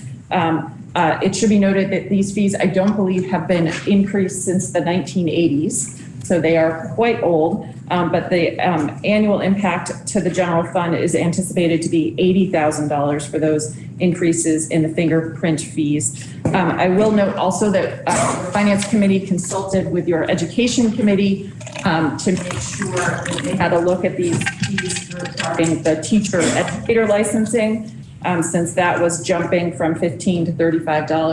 The Education Committee did consult with the NEA and school districts, and these fees are almost always paid for by the school district when they're hiring a teacher, or generally that's the process. So individual teachers will not see the brunt of this fee increase, and it's negligible on school budgets. Just wanted to make sure you understood that we did our due diligence with the Education Committee. The vote in Finance was 6-0-1 to approve the bill as sent to us by the Judiciary Committee. Thank you, Madam President. The senator from Bennington is further recognized, Senator Sears, for the report of the Committee on Appropriations. Madam President, the Appropriations Committee reviewed the bill and urges the Senate to concur by a vote of 6-0-1. And I might add that the Judiciary Committee vote was 5-0-0. The question is, shall the Senate propose to the House to amend the bill as recommended by the Committee on Judiciary? Are you ready for the question? All those in favor, please say aye. Aye. Those opposed, nay. Aye. The ayes have it, and you propose to the House to amend the bill as recommended by the Committee on Judiciary. The senator from Bennington, Senator Sears, does have a recommendation of amendment to the report of the Committee on Judiciary. It's set forth, it's a calendar amendment on page 3605 of today's calendar. The senator from Bennington is recognized for his amendment. Madam President, as explained earlier, the first amendment deals with sections 5, 6, 6A, and 7, which relate to the proceedings for sealing criminal history records, and are also contained in H. 534, an act relating to sealing. First Amendment simply reconciles the provisions in each bill so that the language is identical in each one. This is necessary to make sure that there are not inconsistent statutes and laws of both bills if they pass. And Madam President, the Second Amendment concerns a statute of limitations in lawsuits based on housing and employment discrimination. This was brought to us by Moore Yang, the executive director of the Human Rights Commission. The House Committee on General Affairs had been working on this, and for whatever reason, the bill that was in the other bill did not pass. I did consult with the chair of our Economic Development Committee, and is aware of it. And basically, there's some confusion in current law on the statute of limitations for housing and employment discrimination. Limitations periods could be 6 years or 3 years, depending upon the what types of damages are sought. For example, if a person is fired because of a person's race, this is obviously illegal, and a person might want to bring a lawsuit for damages. The person could be entitled to recover, among other things, lost wages and damages for emotional distress, and the person could also be reinstated to the job. However, the statute of limitations for the lost wages and job reinstatement claim is 6 years, while the statute of limitations for emotional distress claim is 3 years. This can be confusing for plaintiffs and often results in some claims being lost. The proposal of amendment resolves the confusion by making the statute of limitations 6 years for all claims related to employment housing discrimination. And the Senate Judiciary Committee vote on both amendments is 5-0-0. The question is, shall the proposal of amendment be amended as moved by the senator from Bennington? Are you ready for the question? All those in favor, please say aye. Aye. Those opposed? Those opposed, nay. The ayes have it, and you've amended the proposal of amendment as moved by the senator from Bennington. I believe the senator from Bennington, Senator Sears, along with Senator Baruth, have a recommendation of amendment to the report of the Committee on Judiciary as amended, as set forth in today's calendar on page 3606. The senator from Bennington is further recognized. Senator? You are now muted. Please unmute. Madam President, I am caught unaware of the other amendment. I thought Senator White, Senator from I believe the senator from Chittenden is now standing and is willing to speak to the amendments. I think so, Madam President. I believe that the senator from Bennington described the Second Amendment in the last part of what he said, the unification of the statute of limitations. I believe that's the Second Amendment. So our vote, I believe, just passed the First Amendment, and that would be the same. Okay. The senator from Windham is recognized. Thank you, Madam President. I think the senator from Bennington also referred to me as a possible presenter of an amendment, and that is not in the calendar. I don't know if we're going to do that before the third reading. We will do that before third reading. Thank you. The senator from Caledonia is recognized. Madam President, if I could be of assistance, and I hope the chair will cut me off if I'm speaking wrong, but the amendment does appear on the calendar, page 3606. It is a substantive amendment dealing with lawsuits and when they can be filed, which is otherwise known as a statute of limitations. Presently, discrimination in public housing accommodations are subject to a 3-year statute of limitations. This amendment actually calls for that to be brought to a 6-year statute of limitations to bring it within line of all other civil violations and their statute of limitations, which are 6 years. Madam President. The senator from Bennington is recognized. I think I created confusion, but I think we're going to vote on both the first and second amendments together, and I apologize for that confusion that I just created, and I appreciate that the members of the committee have saved me once again. We can do anything here. So the question is, shall the proposal of amendment as amended be further amended as moved by the senator from Bennington? Are you ready for the question? All those in favor, please say aye. Aye. Those opposed, nay. Aye. The ayes appear to have it. The ayes do have it. And you further amended the proposal of amendment as amended, as moved by the senator from Bennington and senator from Chittenden. The question now is, shall the report of the Committee on Judiciary as amended be further amended as moved by the senator? I think you did that the first time. Check with the very, there was a report by Judiciary. There was at least 2 favorable. Took a vote before the amendment, which was adopting the Judiciary. I think if you go all the way back in your script, you've already adopted Judiciary. Yeah, you're right. Actually, I believe it's Senator.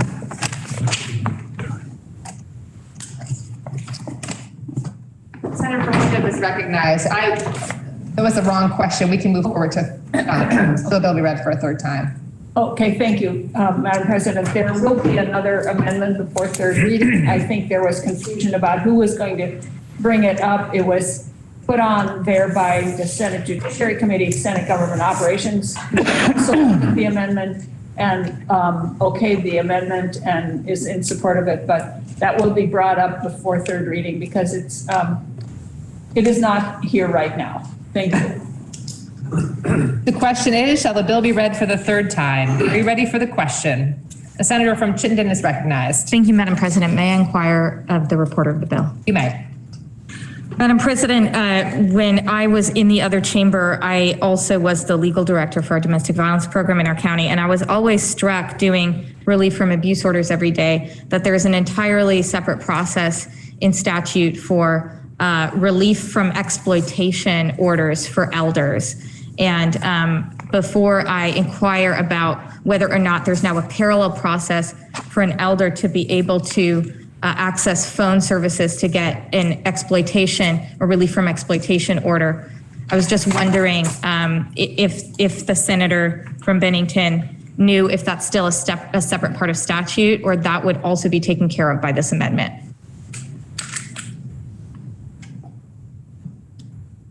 Madam President, I don't know. I will check before third reading. Thank you, Madam President. Once upon a time, there were very different provisions for what an elder Vermonter could access in a relief from exploitation order. It did not include someone staying 500 feet away. It did not include a lot of provisions that are really valuable to make sure that somebody who is abusing you is staying far away or not causing you further harm. And so, if I may, I'd just like to work with your Committee on Judiciary just to see if there's a way to ensure this parallel process for elders before third reading, given that they are even more likely to not be able to access the court in the middle of the day or the police station in the middle of the night to get a relief from exploitation order. And with that ends my interrogation. The question is, shall the bill be read for the third time? Are you ready for the question? All those in favor, please say aye. Aye. Those opposed, nay. Ayes have it, and you've ordered third reading of H 759. We have completed S 206, so we'll move on to H 287. We have on the calendar for third reading H 287, an act relating to patient financial assistance policies and medical debt protection. Third reading was ordered April 2nd. Are there any amendments before third reading? Please listen to the third reading, of H 287. H 287, an act relating to patient financial assistance policies and medical debt protection. The question now is, shall the bill pass in concurrence? Are you ready for the question? All those in favor, please say aye. Aye. Those opposed, nay. The ayes have it, and you've passed H 287 in concurrence. We now have on the calendar for third reading H 553, an act relating to eligibility of domestic partners for reimbursement from the Victims Compensation Program. Third reading was ordered on April 28th. Are there any amendments before third reading? Please listen to the third reading of H 553. H 553, an act relating to eligibility of domestic partners for reimbursement from the Victims Compensation Program. The question is, shall the bill pass in concurrence? Are you ready for the question? All those in favor, please say aye. Aye. Those opposed, nay. Aye. The ayes have it, and you've passed H 553 in concurrence. We now have on the calendar for third reading H 661, an act relating to licensure of mental health professionals. Third reading was ordered on April 28th. Are there any amendments before third reading?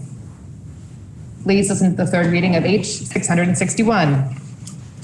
H 661, an act relating to licensure of mental health professionals. You've heard the third reading. The question is, shall the bill pass in concurrence? Are you ready for the question? All those in favor, please say aye. Aye. Those opposed, nay. Ayes have it, and you've ordered third reading. Passed in concurrence, H 661. We have completed H 715, so we'll now move to H 720, which we also have for third reading. Third reading was ordered on April 28th, and H 720 is an act relating to the system of care for individuals with developmental disabilities. Any amendments before third reading? Senator from Rutland is now recognized for. And I apologize for the confusion about this amendment before, but I think now it's being passed out. Yesterday, we passed H 720 on second reading, and we did so talking about the modification of the system for people with developmental disabilities. We talked about the individuals being involved along with their families in the process of change. We talked about housing, and we talked about oversight. The Appropriations Committee had an amendment that would eliminate Section 3 of that bill that asked for an annual review of all of the sites where the individuals were being housed. We feel, as members of the Healthcare Committee, we felt that we still wanted that kind of oversight to be highlighted. And in conferring with the chair of appropriations, we talked about the possibility of having case managers who, as the Senator from Caledonia referred to case managers under the Reach Up program, they are at the focal point of watching over these programs. So we're looking to ask that there be a report on the quality assurance, a quality assurance report on the, at least the quality of services provided, including health and safety, and identifying the current required level of oversight and on-site visitation by case managers at the service agencies to recommend any modifications to these requirements. It would certainly require that the SAs and DAs be involved with making sure that people who have placed individuals in certain facilities or in private contractual facilities would be overseeing that these people were being treated in the most respectful and safest way possible. So, and then finally, number 3 of section 3 of this amendment would analyze the fiscal and workforce impacts to ensure at least one on-site visit annually by the Department of Aging and Independent Living. So again, we feel very strongly that the need for the oversight of these most vulnerable individuals, and would ask for your support of this amendment. Thank you, Madam President. The question is, shall the Senate propose to the House to amend the bill as recommended by the senator from Rutland and others? Are you ready for the question? All those in favor, please say aye. Aye. Aye. Those opposed, nay. The ayes have it, and you've proposed to the House to amend the bill as recommended by the senator from Rutland and others. The question now is, shall the bill pass in concurrence with proposal of amendment? Are you ready for the question? Are there any other amendments before third reading? Are there any other amendments for third reading? Please listen to the third reading of H 720. H 720, an act relating to the system of care for individuals with developmental disabilities. The question now is, shall the bill pass in concurrence with proposal of amendment? Are you ready for the question? All those in favor, please say aye. Aye. Those opposed, nay. The ayes have it, and you pass H 720 in concurrence with proposal of amendment. We now have on the calendar for action H 482, although I will recognize the senator from Windham. Thank you, Madam President. At this time, I'd like to take up H 456. We will now take up H 456.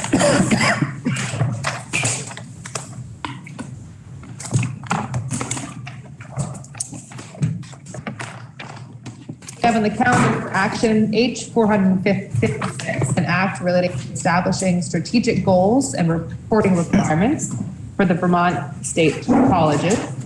It was read for the first time on February 25th. It was referred to the Committee on Education, which reports it has considered the bill, recommends that the bill be amended as set forth on pages 19, 626 of today's calendar, and that when so amended, the bill ought to pass. Please listen to the second reading of H 456. H 456, an act relating to establishing strategic goals and reporting requirements for the Vermont State Colleges. The senator from Rutland is again recognized for the report of the committee. Thank you, Madam President. As we all know, the Vermont State College system is going through a transitional period, merging into a new corporation. And with that transition, we're looking at establishing goals and reporting requirements for the system. The corporation shall establish priorities, budget, and allocate its resources and develop its capabilities to ensure that students successfully achieve their academic goals with high-quality education that is affordable, accessible, equitable, and relevant to Vermont students. Section 1 of the bill sets the goals and defines the terms in Vermont State College Chapter Title 16 that Vermont State colleges and VSAC are required to report back on the definition of affordability standards, which generally means the extent to which affordability is being achieved for students at VSC. It also requires that the VSC Board of Trustees approve and maintain institutional missions that align to the strategic goals. Section 2 adds a new 16 VSA subsection 2171B that requires VSAC in collaboration with the Vermont State Colleges to report annually to the committees of jurisdiction on the Vermont State Colleges' progress in attaining the goals of affordability for students and information on students' yearly continuation rate, academic progress. Section 3 is a report required on July 1st, 2023. The VSAC, in collaboration with AOE, submit a written report to the committees of jurisdiction on whether and how to implement a requirement that all high school students complete the application for federal student form as a condition of graduation. This was an interesting recommendation that is intended to help young people, students, seniors in high school, to really get into the higher ed, and to sort of direct them into that area, new level of education.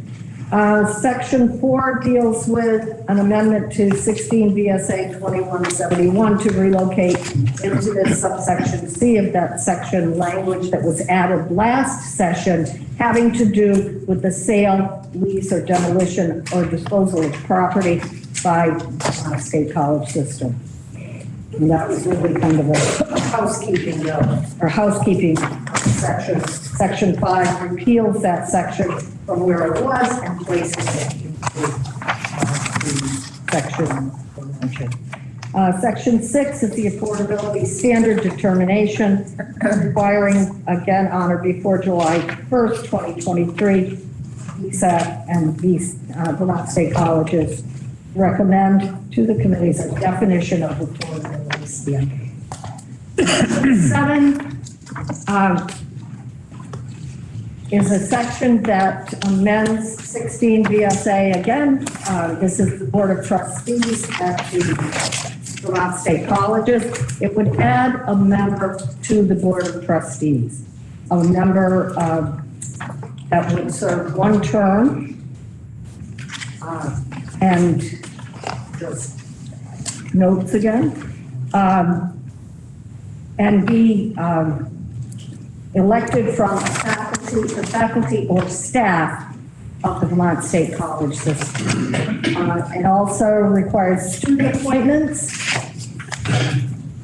together with the appointments of the governor and elections by the General Assembly. I'm sorry, to get back to what I'm looking at here. I'm looking at two separate pieces of paper and I'm getting more and more confused. But the intention of sections 7 to 11 is to strengthen the Vermont institution of public higher education by adding members to the boards of trustees of the University of Vermont and the Vermont State College Corporation.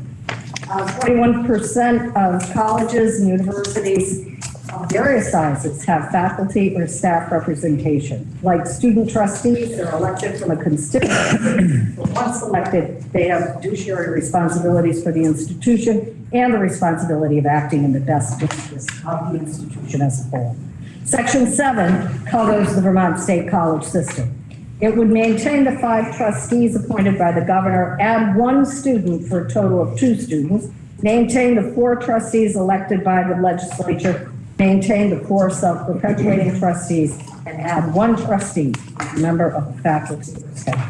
Section 7 also specifies that the faculty assembly will oversee the nominations and election process and make it clear that all faculty and staff members will be able to participate.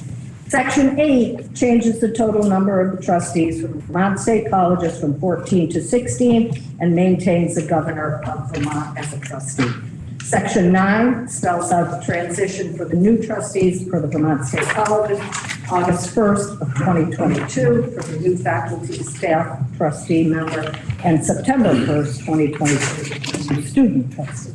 Section 10 covers the University of Vermont with similar additions to the board. It covers, it maintains the 3 trustees appointed by the governor, maintains the 9 trustees elected by the legislature, adds 1 additional self-perpetuating trustee for a total of 10, maintains 2 student trustees, and adds 1 trustee who is a member of the faculty or staff. Section 10 also specifies that the faculty senate will oversee the nomination and election process and makes it clear that all faculty and staff members will be able to participate. Section 11 spells out the transition for the 2 new trustees will be August 1st, 2022. Section 12 lists out all the effective dates of the various sections of the bill.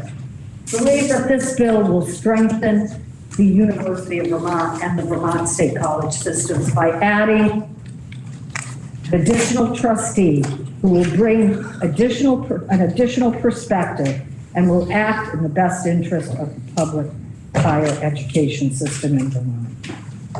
Madam President, that is the bill, and I would respectfully ask for the Senate to concur. The question is? Sorry. Can I?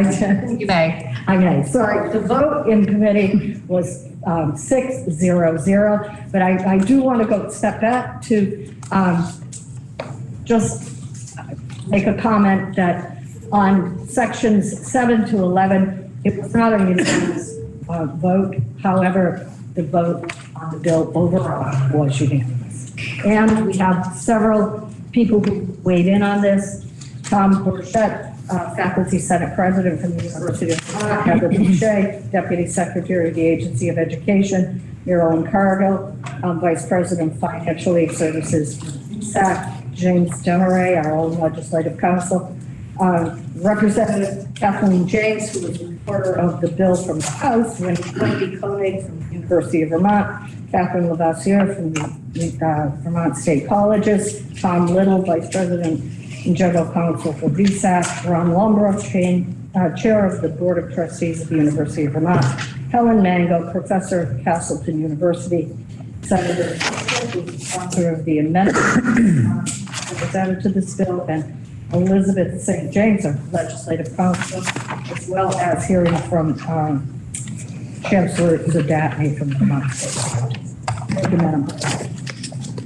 Question is, shall the Senate propose to the House to amend the bill as recommended by the Committee on Education? Are you ready for the question? The senator from Windham is recognized. Thank you, Madam President. Just briefly, I want to thank the chair and the vice chair of Senate Education. They both have worked incredibly hard on this particular bill, and it's gone through many twists and turns. And we all felt strongly that at this time of incredible uncertainty and anxiety, that it would be important to have representation on the board from the staff and or faculty. So thank you, Madam President. Senator from Windham is recognized. Thank you, Madam President. I respectfully ask that we separate, if that's what it's called, divide the question, thank you.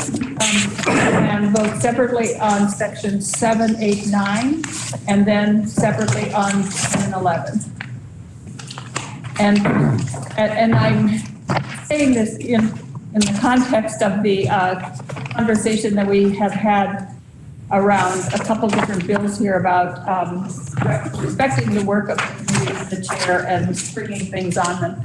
I'm not springing this on the Education Committee at all. I work closely with the entire committee, but particularly the chair, and he is well aware that I intended to do this. So I would ask that we divide the questions. I confer with the Secretary whether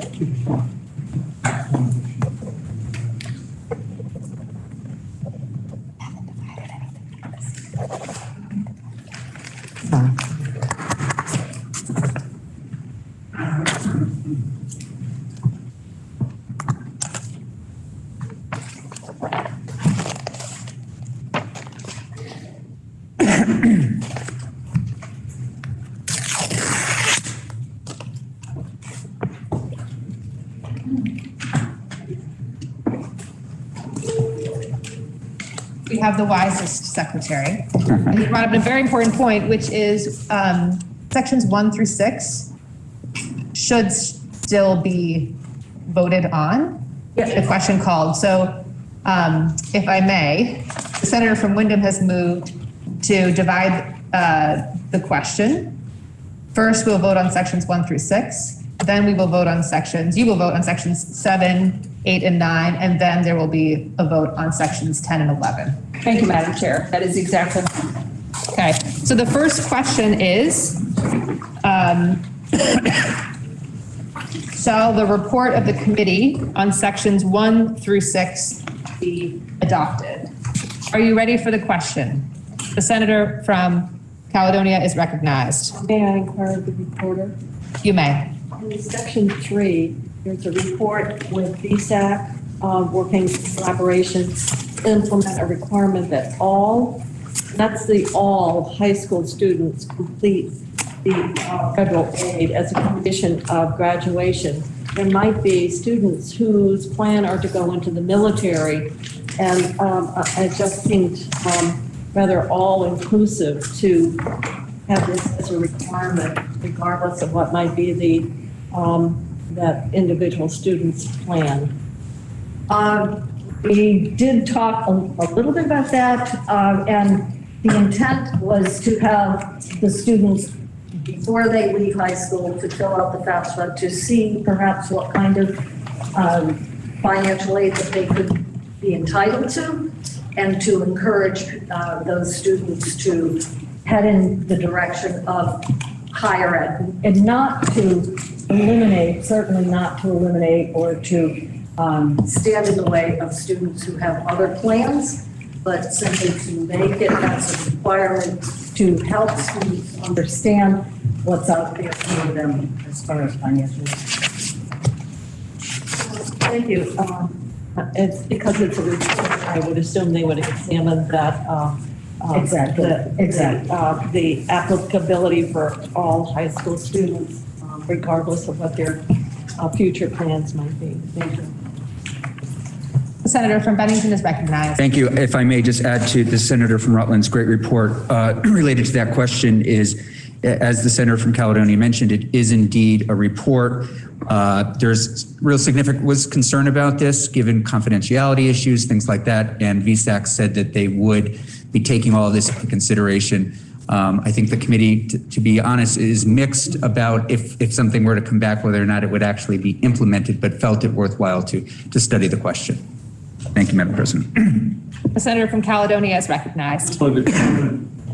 President, that as the parent who was actually assigned to fill out the FAFSA report, it should not go without notice that it will not be the high school student filling it out. It will be the parent going through the nightmare to file the FAFSA report. The question is, shall sections 1 through 6 of the committee's report be adopted? Are you ready for the question? All those in favor, please say aye. Aye. Those opposed, nay. Ayes have it, and you've adopted sections 1 through 6 of the committee's report. The next question is, shall sections 7, 8, and 9 of the committee's report be adopted? Are you ready for the question? The senator from Windham is recognized. Thank you, Madam President. Sections 7, 8, and 9, as we heard, address the Vermont State College system, which is in great flux right now and is making some pretty serious decisions. The underlying bill establishes what the system should include in their reorganization. And the system is working hard and tirelessly trying to address the needs of the 5 campuses as they look at students' needs, faculty and staff needs, and governance issues. This is a complicated change because we're combining 5 campuses, actually more than 5. We're combining 5 colleges, but Community College of Vermont has multiple campuses. So this is a huge undertaking.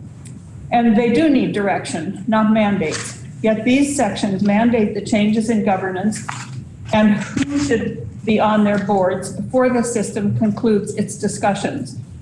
I would ask that we consider whether this is the time to mandate rather than providing direction.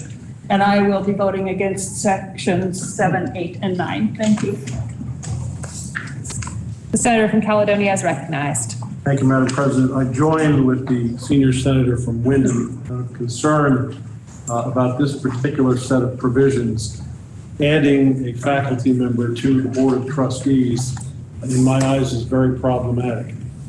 Now, I don't know if the senator from Washington County, Senator Polina, recalls our first meeting on this very topic years ago, and I unfortunately this morning was told I now have a new primary care provider, and when I looked at the credentials, it said Doctor of Preventive and Elderly Care. Senator Queen, I don't know if you've received a similar one, but we've been at this for about a very long time. We had originally met on passing a bill with the assistance of Madeline Cunin and Cola Hudson to put a student on the Board of Trustees.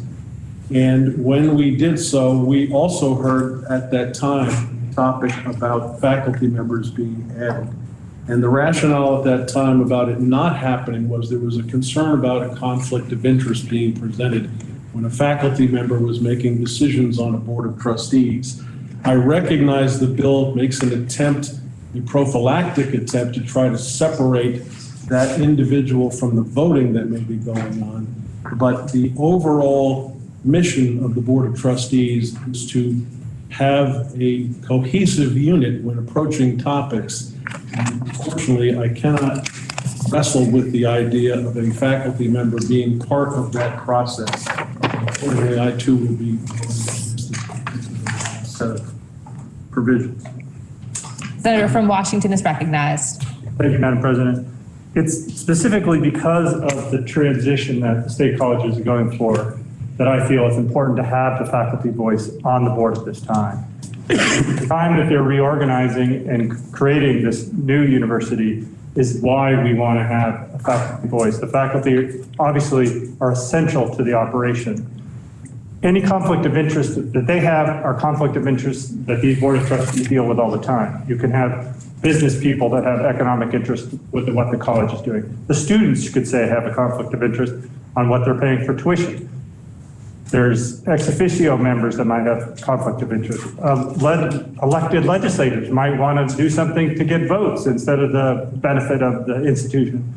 And we heard from other institutions of higher learning that have faculty on their boards that it's worked well, that these are smart, intelligent people. They understand the difference between the self-interest of them as an employee and the financial health of the institution.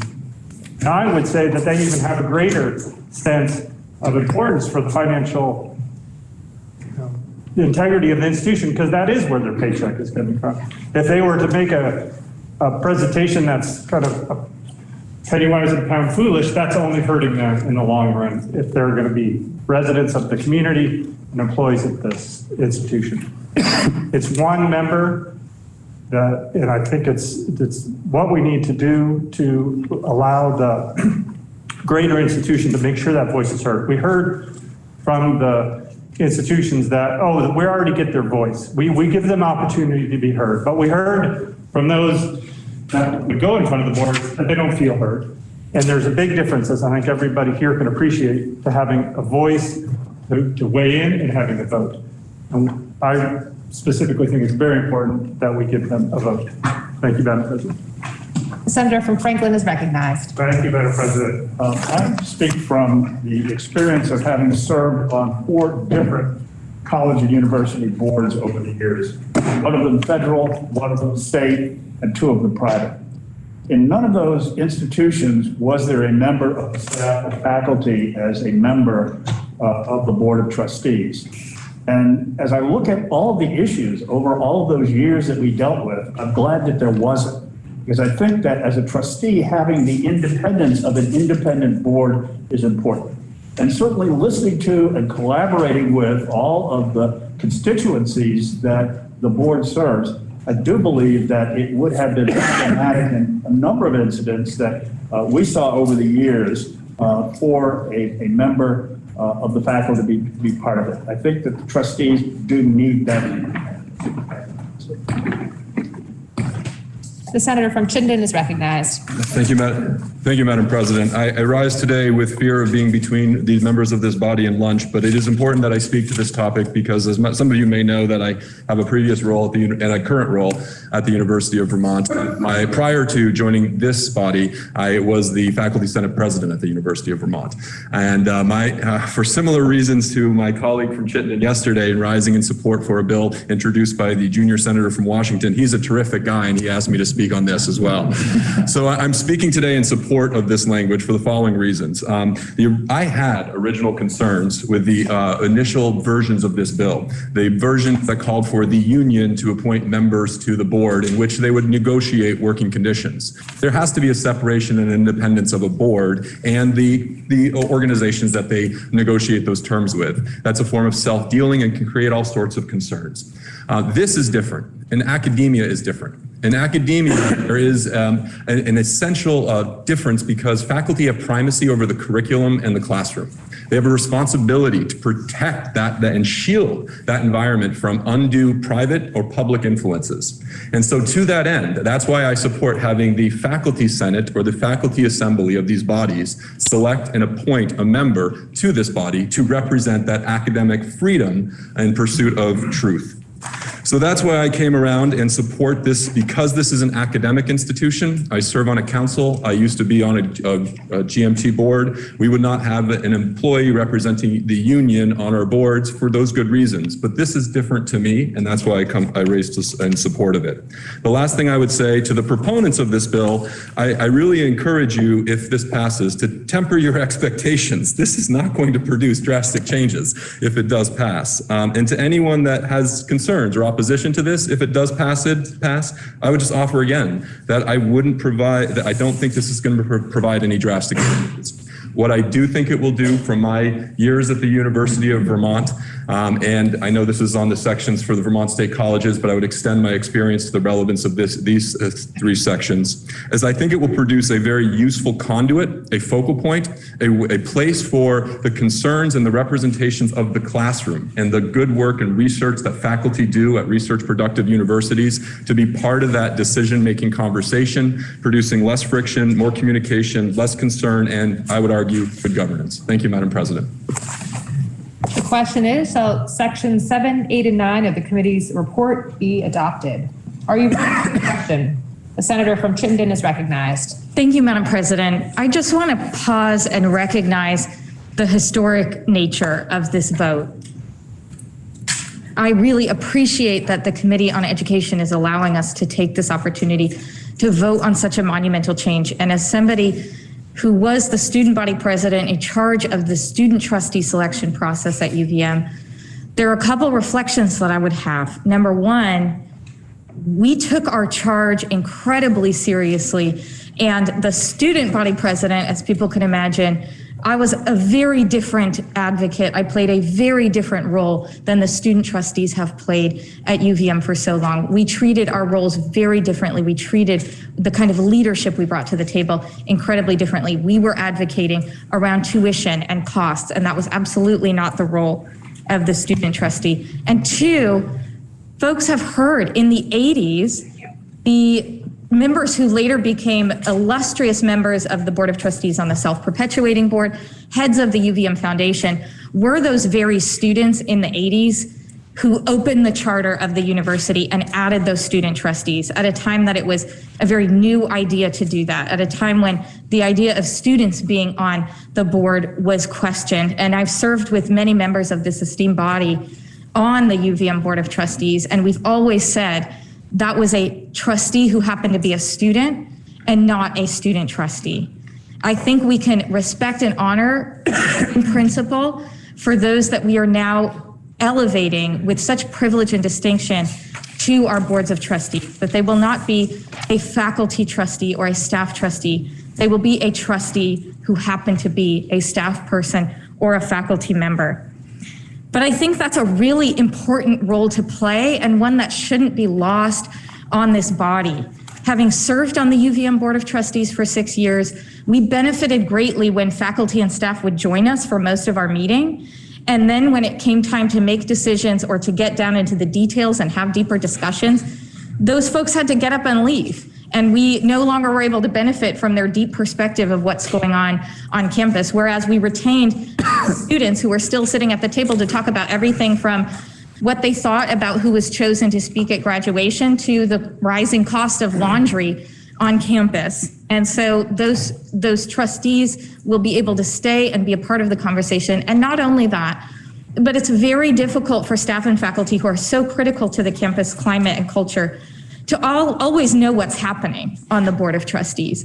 As somebody who served on the board and was very local to the university, when there were changes to governance, for example, on the board, where we decided we're no longer going to have our open public forum on Fridays when staff, faculty, and students are more likely to be present, but we're going to move it to Saturdays, I felt the great responsibility, even as a legislative trustee, to let the campus community know that change was imminently to be made. And that's something that someone who knows and understands what's important to the staff and faculty can communicate so others can advocate for what they want and need from this all-important board and both boards.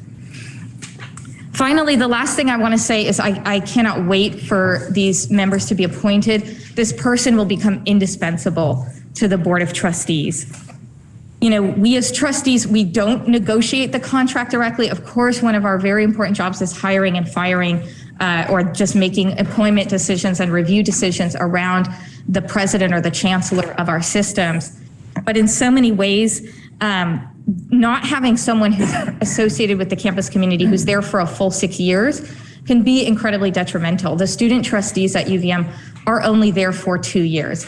It takes about that long to figure out all of the pomp and circumstance and process around the board. And finally, those of us who were trustees of these institutions did from time to time need to recuse ourselves. While I was a trustee at the university, I also worked for the city of Burlington. And when we were having intimate discussions about the pilot and the programs related to how we were going to reimburse the city, I would recuse myself from those discussions, as we would expect any trustee to do when they feel there is an immediate direct conflict with, just like we take into account here in our esteemed chamber. So I just want to note that this is an incredibly historic decision that we're about to make. It shouldn't be taken lightly. I understand people might not all agree, but I think we will look back and say that we added voice and value to what happens at our most critical resource, our institutions of higher education. Thank you, Madam President. The senator from Windham is recognized. Thank you, Madam President. I appreciate all the discussion, which actually addresses most of my concerns on the next separated. I did not say we should not have trustee, faculty, and staff on the state college system. I'm looking at this about whether this is the time to mandate any changes before they're done discussing and debating how they should structure themselves. They're looking at whether they should have a faculty senate similar to UVM. That's an important decision for them to make. They don't currently have a faculty senate that covers all the institutions. So my concern here was not whether they had a trustee from the faculty and staff, but was this the time to tell them they had to do it that way instead of letting them come up with the decisions about how to mandate. But I appreciate, and we won't need to hear the complete discussion on the next vote. Thank you. The question is, shall sections 7, 8, and 9 of the committee's report be adopted? Senator from Chittenden is recognized, and then I'll move to the senator from Washington. Thank you, Madam President. This is an interesting conversation, and it reflects somewhat of the conversations that we had during the Education Committee meetings. And as you know, I have been a faculty member for many years, also served in the administration, and worked closely with boards of trustees in decision-making without having to be on the board at the same time. As we look at this issue, one of the things that my Senate colleague just said, Chittenden colleague just said, was that when students were added to the board, it was the board's decision to open up the charter. The board's decision to open up the charter. We are opening up a charter. We are mandating additional board members. This is not a trivial issue.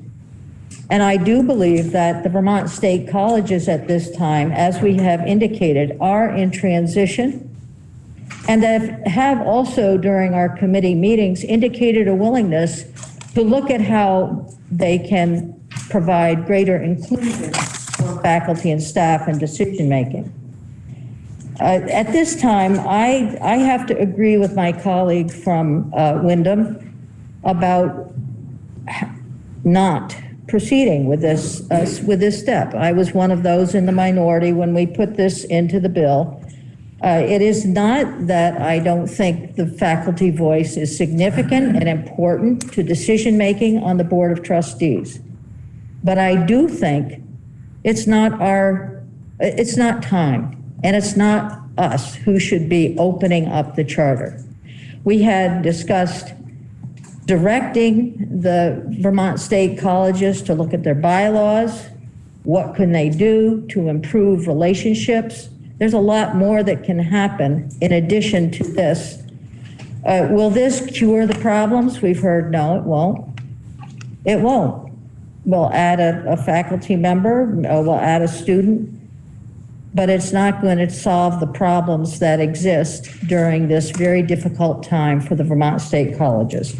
So having said that, Madam President, I will yield the floor. Thank you. The question is, shall sections 7, 8, and 9 of the committee's report be adopted? And the senator from Washington is recognized. Thank you, Madam President. Simply put, without the staff, faculty and staff, there would be no colleges, at least not as we know them.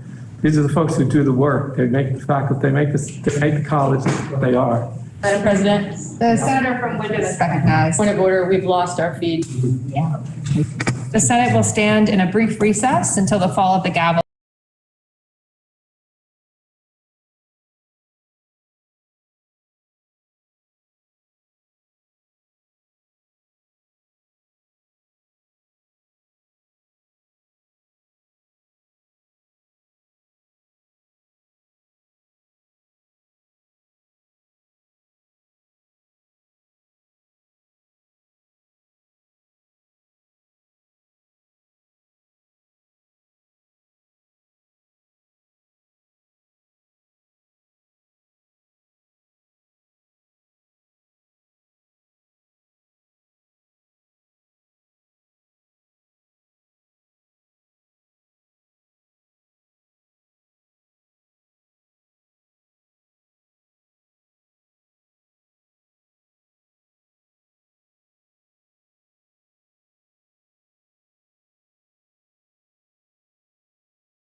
The Senate will please come to order. We are returning from a brief recess due to a technical difficulty. I just want to remind folks of the question. The question is, shall section 7, 8, and 9 of the committee's report be adopted? And the senator from Washington is recognized. Thank you, Madam President. Faculty and staff are what makes up our colleges. They do the work that make our colleges work. Without faculty and staff, there would simply be no colleges, or at least not colleges as we know them.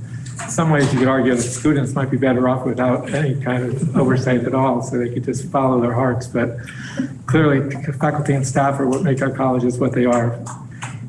They deserve to have a voice. That nobody has a greater stake in what happens at our state colleges than the faculty and staff do. No one has a greater desire to see the colleges succeed, be economically sturdy, and as well as culturally important.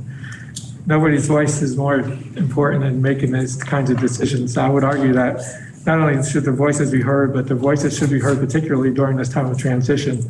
I think some faculty and staff would argue that if they had a larger voice in the goings on at the colleges over the last couple of years, we might not have found ourselves in the situation we find ourselves in today. Their voices have been too largely ignored over time, and now it's time to include those voices in our decision making, so we could actually have colleges that reflect the wisdom of our faculty and staff. Thank you.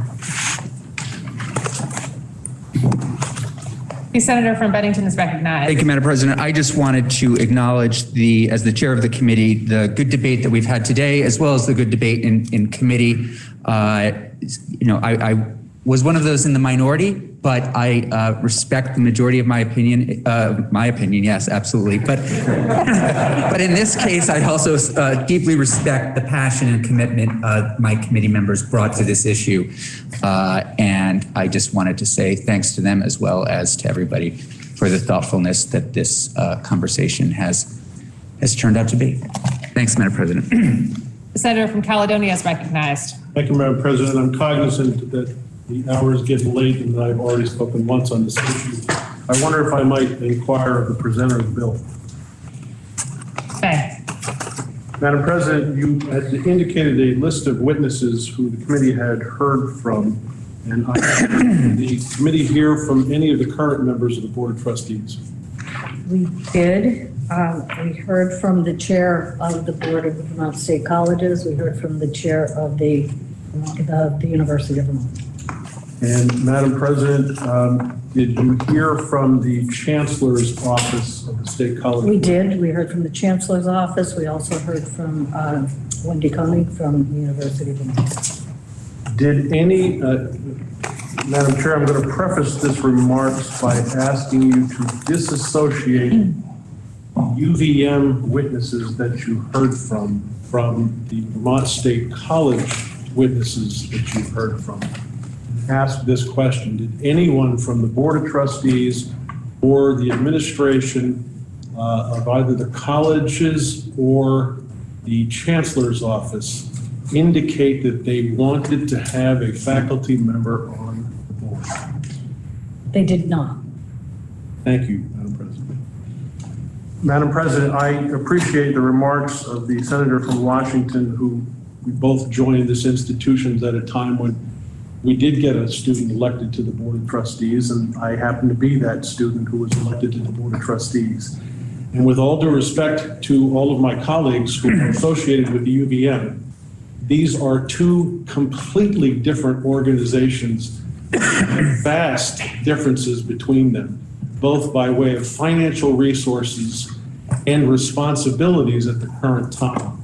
Unfortunately for the state college institutions, they are facing something I don't believe the university has ever had to face before, and that is the literal downsizing of their carbon footprint, their brick and mortar footprint, and the recognition that their student population has declined to the point that it has. I want to say I agree with my colleague from Washington that faculty members think from the heart. This is not a time to be thinking from the heart. It is a hard choice to think through the process of thinking with your head at a time when they are faced with tremendous responsibilities. I don't want to forego the possibility that at some point in the future, the forces who run these institutions would in fact appreciate a faculty member on the Board of Trustees. There may indeed be a time for that, but this is not that time, and as a result, I cannot support these particular changes. Thank you, Madam President. The question is, shall section 7, 8, and 9 of the committee's report be adopted? Are you ready for the question? Senator from Windsor is recognized. Thank you. I think it's very much at this precise time that the state colleges would benefit from the richness of the perspective of the faculty who care intensely about that institution succeeding. I am married to a faculty member of the Vermont Law School and who served for a number of years as the faculty representative on the law school. And it was precisely the faculty that helped keep, even after keep that institution afloat through some very difficult times. I think, having served on many boards, I would say that we should be reminded that every board is made up of three important elements: time, talent, and treasure. Our students and our faculty are, in many ways, all three. They're the treasure upon which the rest of the institution relies. They are the talent that imbues these institutions with vitality, and they are the talent and they give the institution the time that makes it the institution that it is. I would argue that it is precisely at this time that this new university, State University of Vermont, will benefit from the richness of the perspectives their faculty and their students provide. Thank you. Are you ready for the question? The senator from Windsor is recognized. Thank you, Madam President. The senator from Washington can speak for himself, but I just want to say that I did not hear the senator from Washington say that we need academics on these boards because they think with their hearts. And I, as having been at least a part-time academic in various times of my life, really take umbrage at the characterization. The whole history of Western civilization, the whole history of education is that academics think clearly. Perhaps you think with your heart as well. In fact, it's probably a good idea to do both. But the main Western intellectual tradition is to think clearly. And so I do wish to just say something in defense of educating people. We are accused of being elitist because we think clearly. But I think there's nothing wrong with logic. But secondly, I want to say it's not the same thing. I was on a much smaller scale, but I was faculty representative on the Board of Trustees of a small secondary school, private school, at which I taught. And it is precisely the independence and separation of a board member to which the senior senator from Franklin referred, is why I think we need faculty representation. I can tell you that on the board on which I serve, the independent ivory tower cloistered members of the board spoke of the faculty as though we had no lives at all, as though we really didn't matter. We were an element in their equation, and I was proud to be the voice of the faculty on that board. And also explained the decisions of the board to the faculty. We did not have a union, but it was sort of like we did have some representation. And, our interests were not always exactly the same as the board's. Thank you, Madam President. Question is, shall section 7, 8, and 9 of the committee's report be adopted? The senator from Rutland is recognized. Thank you, Madam President. Certainly my colleagues have spoken more eloquently than I have about this topic, but I just want to say that I believe that bringing a faculty or staff member onto this board will add to the importance of the board in that they will recognize more fully the needs of the institution. I certainly can appreciate Senator from Caledonia's comments about the Vermont State Colleges and the University of Vermont being separate, certainly different entities. But again, going back to the idea that Vermont State College system is failing, we're doing everything we can to bring it back, to make sure that it's strong, to make sure that it's here for the future, to make sure that our kids can get the quality education that they need right here in the state of Vermont. And I believe that having one of these members on the board will inform the board as to the real needs of the institutions. And I just want to point out that we just passed unanimously a pension bill. The House passed unanimously a pension bill that we thought at the beginning, if we had the people involved from the VSEA and the NEA involved in that process, that it would never go anywhere. But they came together and they put their self-serving interests aside so that they would be able to look at this system and keep it alive for the future. I think that's exactly what this bill would do. And I would encourage my colleagues to vote. Thank you, Madam President. Senator from Wyndham is recognized. Nope. The question is, shall section 7, 8, and 9 of the committee's report be adopted? Are you ready for the question? All those in favor, please say aye. Aye. Those opposed, nay. No. Division.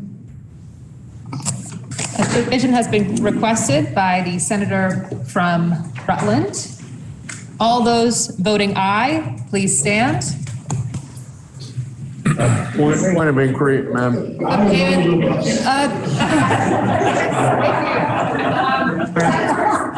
will actually go through it, I guess, remotely. You're welcome to sit, but I would kindly ask that you hold your hand up clearly. Thank you. And with thanks to the senator from Chittenden for his help. Can't see Senator. Senator Bray.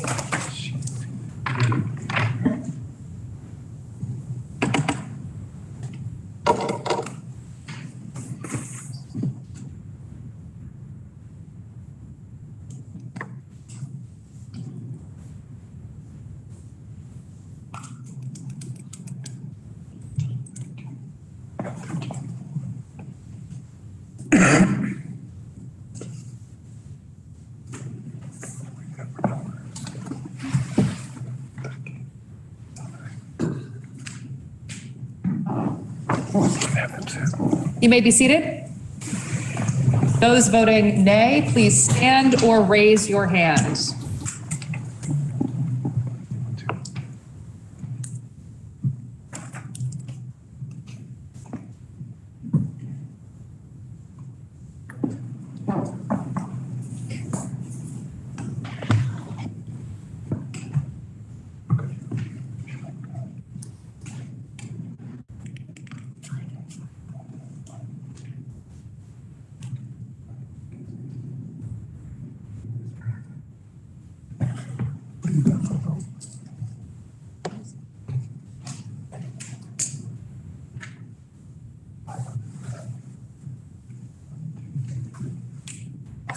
Are you seeing the screen? There's two on the screen.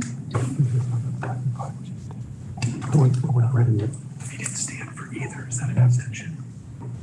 I don't have a count that's correct, but there appears to be 20 people here. We're going to ask the nays to sit, and we're going to ask the yays to stand. I don't even understand. No. 1, 2, 3. We are. Richie, as he turns in, you're at 29. 29, and I've only got 28 votes. Yeah. You guys for a roll call? You guys for a roll call? Roll call. The senator from Rutland has requested, excuse me, a roll call. Are you ready for the question?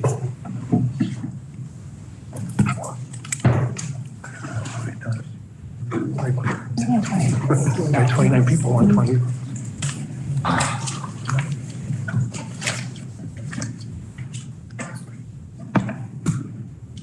The secretary is kindly asked to call the roll. Senator Ballant. Yes. Senator Baruch. Yes. Senator Benning. No. Senator Bray. Yes.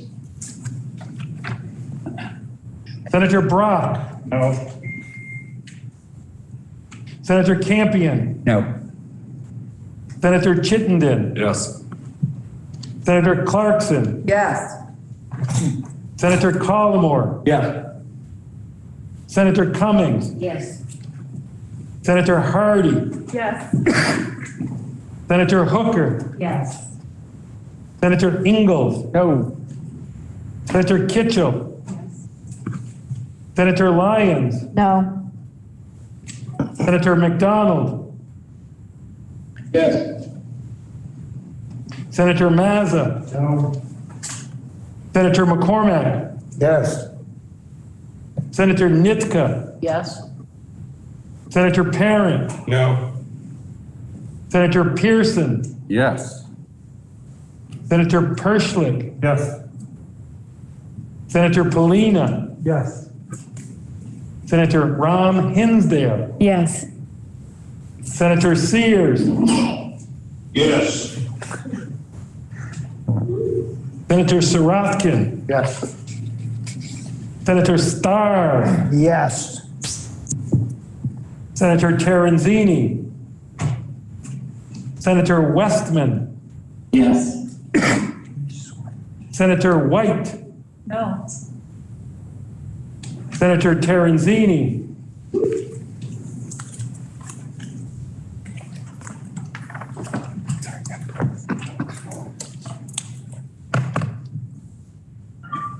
Please listen to the results of your vote. The yeas 21, the nays 8, and you adopted sections 7, 8, and 9 of the committee's report. The question.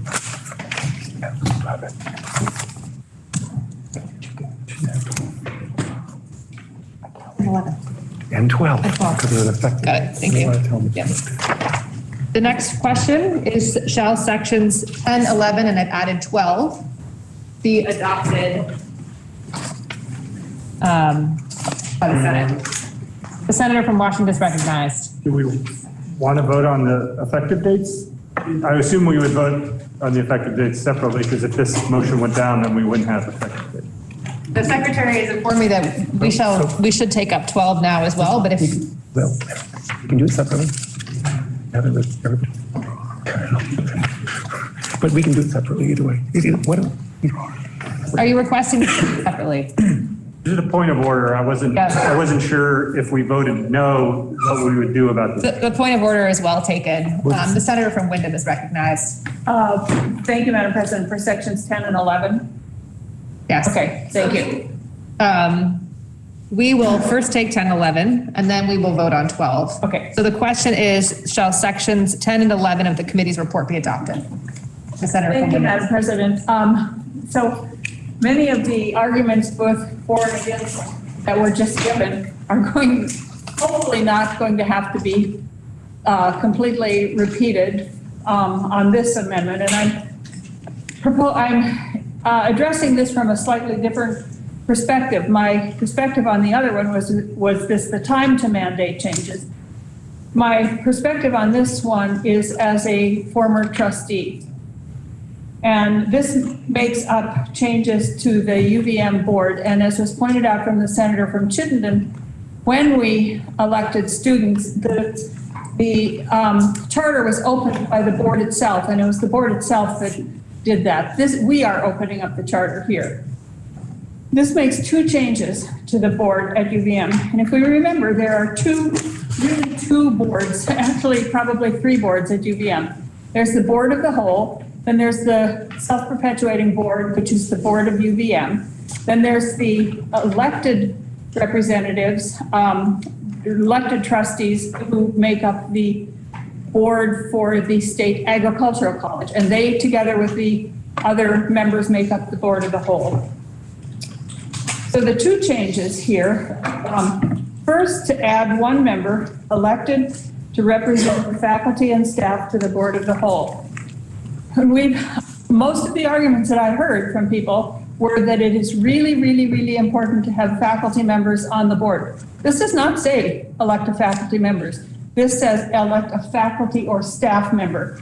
So it could be somebody that wasn't a faculty member, and I'm just pointing that out to remind us of that. The second change is to add a member to the self-perpetuating board of UVM. And I would like to address these two changes, and I am sorry for keeping this conversation going, but I feel this is very important. I understand there are faculty and staff who feel there is a lack of communication and understanding by the board of what actually happens on campus. Some of them may be true, and some may be that there is a difference between listening and agreeing. And sometimes decisions are made that are different than what people want. An example which happened at UVM. An example of not listening to faculty, staff, was the decision around the child care center.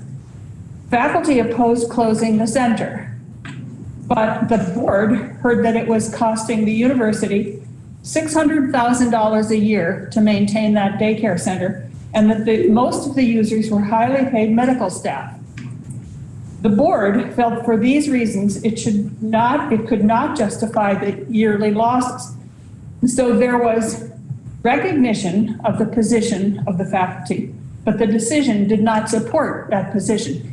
So the faculty was listened to and heard, but did not agree with the board's decision. There is concern that this person would, as an elected representative, would not be seen as an independent, objective trustee. While all trustees have opinions and positions, clearly, none are currently within the system, with the exception of the student member, represent a specific constituency.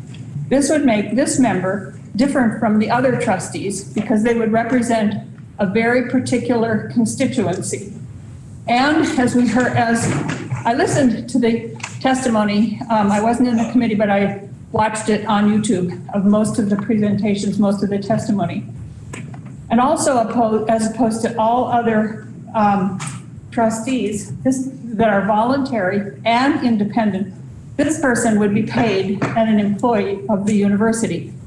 So when the president of the board testified, he testified that it isn't just the decision about specific things, but there's conversation leading up to those decisions. And would the trustee representing the faculty or staff have to recuse him or herself? In my years as trustee, there were always extensive reports and information from faculty, senate, and staff. Faculty and staff are actively involved in many subcommittees that bring their recommendations to the board. And we've heard that 80% or 20% of colleges and universities have faculty and staff representatives on their board. There's a reason why 80% of them don't. 20% do, but 80% do not. And an example that was used in the committee, and the committee heard testimony from someone from Cornell. And I looked up the Cornell Board of Trustees.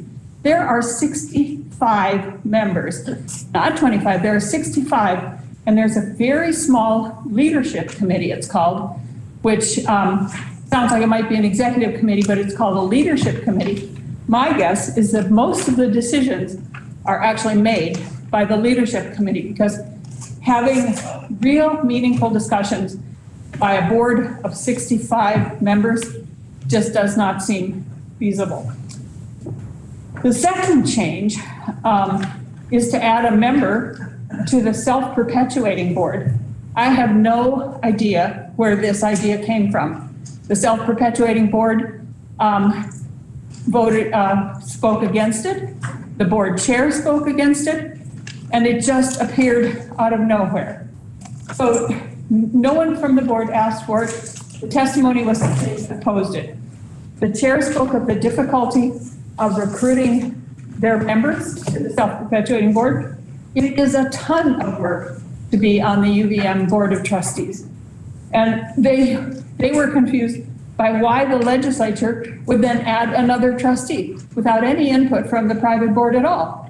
We have just added another trustee. So we heard that board members are cloistered and don't have contact with the real world, that that board members and trustees are somehow apart from the university. I can tell you that as a trustee, we toured that campus every single time we met. We went to different buildings, we met with different faculty members, we spoke with students, and it is a ton of work. And I think that, and for those reasons, I oppose this. It did not come from UVM, and we are adding 2 members.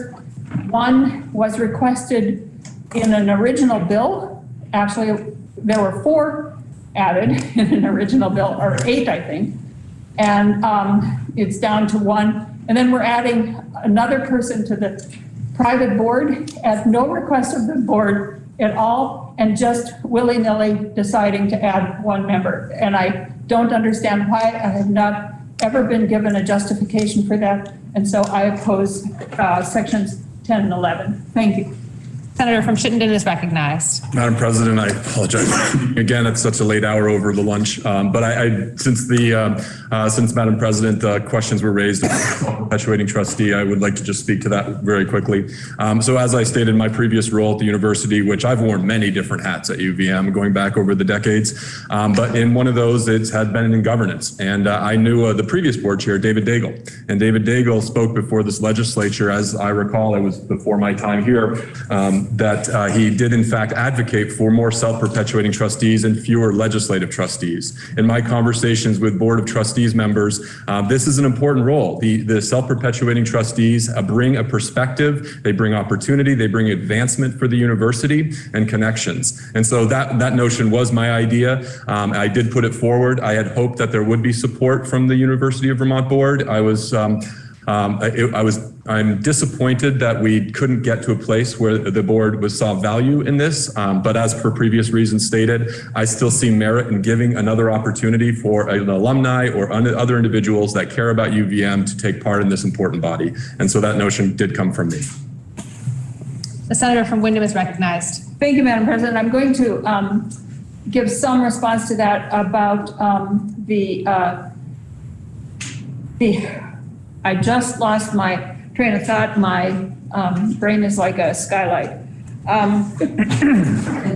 The self-perpetuating board, when David Daigle was the chair,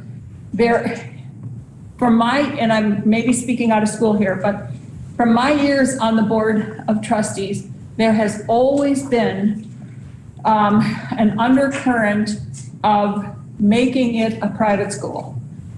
That there are self-perpetuating trustees and some legislators who feel that there should not be elected trustees. And for the amount of money that we give to UVM, they have to comply with a lot of record keeping, open meeting laws, all kinds of things. We do not give them enough really to justify what we expect of them. And I fear that by opening up the charter and doing this, it gives more fodder to those who want really to continue adding to the self-perpetuating board and decreasing the elected trustees. So while that may have been, may have asked for that, the current board chair does not, nor does the only trustee that was interviewed by the education committee. And I fear that moving in that direction is really problematic. Thank you. The senator from Addison is recognized. Thank you, Madam President. I was going to actually ask the presenter of the bill the question of why they added an additional self-perpetuating trustee, but now my answer has been given. I absolutely support having a faculty member on the board. And in fact, I had been working on a bill that would have actually created a lot more systematic change on the UVM board, and was not able to introduce it because I couldn't get it over the finish line in time because I was working on the pupil weighting bill. But I really do not think we should be adding another self-perpetuating member to this board. The self-perpetuating board members are, I think, one of the reasons why UVM is actually detached from the interests of the state in a way that I think is really important. They are often not residents of Vermont. They are not required to have any connection to the UVM. Many do, but they aren't required to. And I think that it does actually perpetuate that sort of, ivory tower mentality and divorce mentality. And by adding a self-perpetuating member at the same time that we're attempting to add a faculty member, it actually further dilutes the voice of the faculty member that would be added to the board. I do think we should be opening up the charter of the UVM board and totally restructuring it, because it is not a board that is responsive to the needs of higher education in Vermont as much as it should be. I will vote for this amendment because I really think we should be adding a faculty member. However, I would really like to see that we not include a new self-perpetuating member. Maybe the senator from Windham and I would agree on that and that one section and be able to do something about it before third reading. But I really think that there needs to be a broader conversation about the governance of UVM and how that board and that institution are responsive to the needs in our state and the higher education situation in our state. And therefore, I really don't think we should be adding another self-perpetuating member at this time. Thank you, Madam President. The question is, shall sections 10 and 11 of the committee's report be adopted? The senator from Washington is recognized. Thank you, Madam President. Really quickly, a couple points. The reason that we said faculty and staff, even though you hear about faculty, is we heard testimony that sometimes those roles shift. A faculty could be in administration, could be considered staff one year and go back and forth. So we didn't want to make kind of an artificial designation there and allow the faculty that decision on who they want to elect. Also, it was this member, this faculty or staff that's on the Board of Trustees was referred to as representing the faculty or staff. That is not what they would be doing. Just as the appointees that are the governor appointees aren't representing the governor. The people that are elected from the legislature aren't representing the General Assembly. Once you become a trustee, you're a trustee and you're bound to be a trustee for the institution. And everybody was clear on that point, and everybody supported that that's what they would be. And people do not feel like they're being elected by the faculty senate, that they're on there only to represent. And we do not feel like they would have to recuse themselves just because they were elected by the faculty. Also, I take a little umbrage on the comment that the self-perpetuating person was added, or trustee was added willy-nilly. It was not willy-nilly. We took a lot of testimony. We talked about it. We heard from other institutions that found that those board members were valuable. And my understanding is that there is a requirement that there be a connection to UVM to be a self-perpetuating board member. So just wanted to make those comments, Madam President. Thank you. Senator from Windham is recognized. Thank you, Madam President. I apologize. Point of order. Spoken three times. So. That's because I'm the presenter of the amendment. I was told as the presenter of an amendment that I had to ask. I do want to. Okay. Point of order is well taken. My understanding from the secretary is that I should first ask if there are other people who wish to speak. Okay. Is there anyone else who would wish to speak on this? Senator from Rutland is recognized. Thank you, Madam President. I just want to make a comment on a comment that my colleague from Windham made about this didn't come from UVM. It depends on who you see as UVM. It didn't come from the board, this request. It came from faculty and staff members.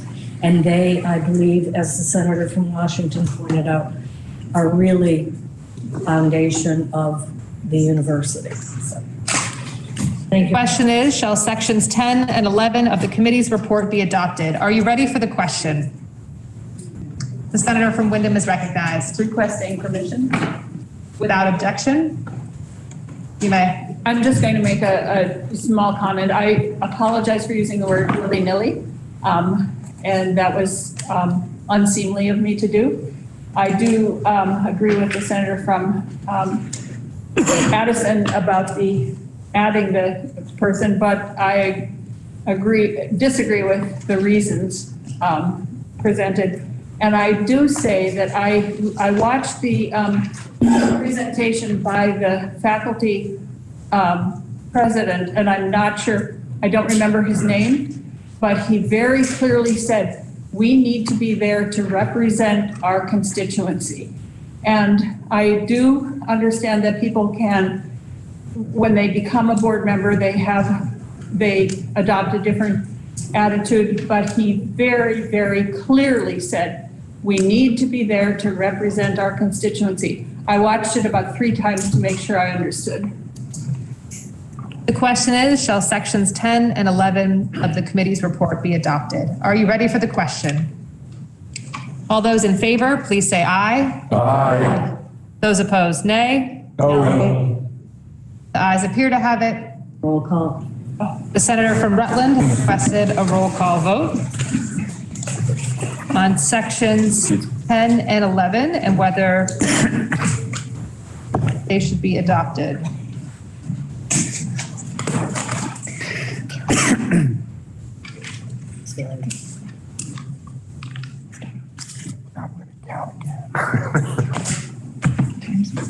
That really Are you ready for the question? The secretary is kindly asked to call the roll. Senator Ballant. Yes. Senator Baruth. Yes. Senator Benning. No.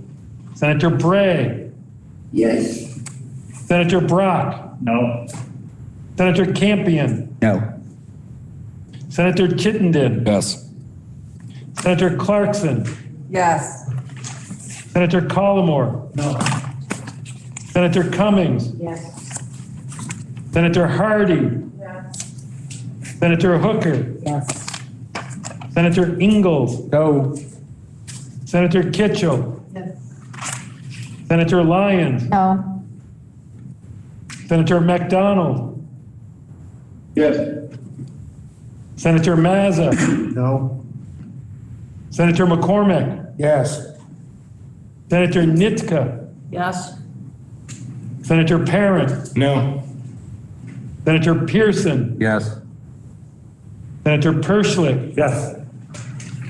Senator Polina. Yes. Senator Rahm Hinsdale. Yes. Senator Sears. No. Senator Sirotkin. Yes. Senator Starr. No. Senator Terenzini. Senator Westman. No. Senator White. No. Senator Terenzini.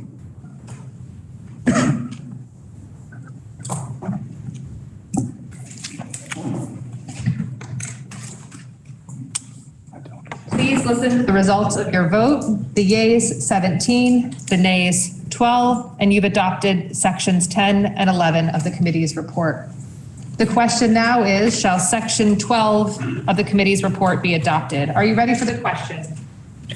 All those in favor, please say aye. Aye. Those opposed, nay. The ayes have it, and you've adopted section 12 of the committee's report. Now that you've adopted all sections, the question is, shall the bill be read for the 3rd time? Are you ready for the question? All those in favor, please say aye. Aye. Those opposed, nay. Nay. No. Ayes appear to have it. The ayes do have it, and you've ordered 3rd reading of 156. The senator from Windham is recognized. Thank you, Madam President. At this time, I ask that the rules be suspended and that we message our action to the House on the following bills. H-287, an act relating to patient financial assistance policy and medical debt protection. H-447, an act relating to approval of amendments to the charter of the town of Springfield. H-553, an act relating to eligibility of domestic partners for the reimbursement of victims' compensation program. H-661, an act relating to licensure of mental health professionals. H-7115, 715, an act relating to the clean heat standard. H720, an act relating to the system of care for individuals with developmental disabilities. The senator from Wyndham has moved that the rules be suspended and the following bills be messaged to the House with H287, H447, H553, H661, H715, and H720. Are you ready for the question? All those in favor, please say aye. Aye. Those opposed, nay. The ayes have it, and you've suspended the rules and messaged H287, H447, H553, H661, 715, and H720 to the House forthwith. Senator from Wyndham is recognized. Thank you, Madam President. Pending any announcements, I move that the Senate stand in adjournment until 1 p.m. Monday, May 2nd. By way of explanation, it will be a token session. The senator from Wyndham has moved that subject to any announcements, the Senate do adjourn until Monday, May 2nd at 10 a.m.? 1 p.m. Okay. Are there any announcements? Madam President. Senator from Windsor is recognized. We have a 30-second recess. The Senate Maybe a full minute. The Senate will stand in recess until the fall.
Senate will please come to order.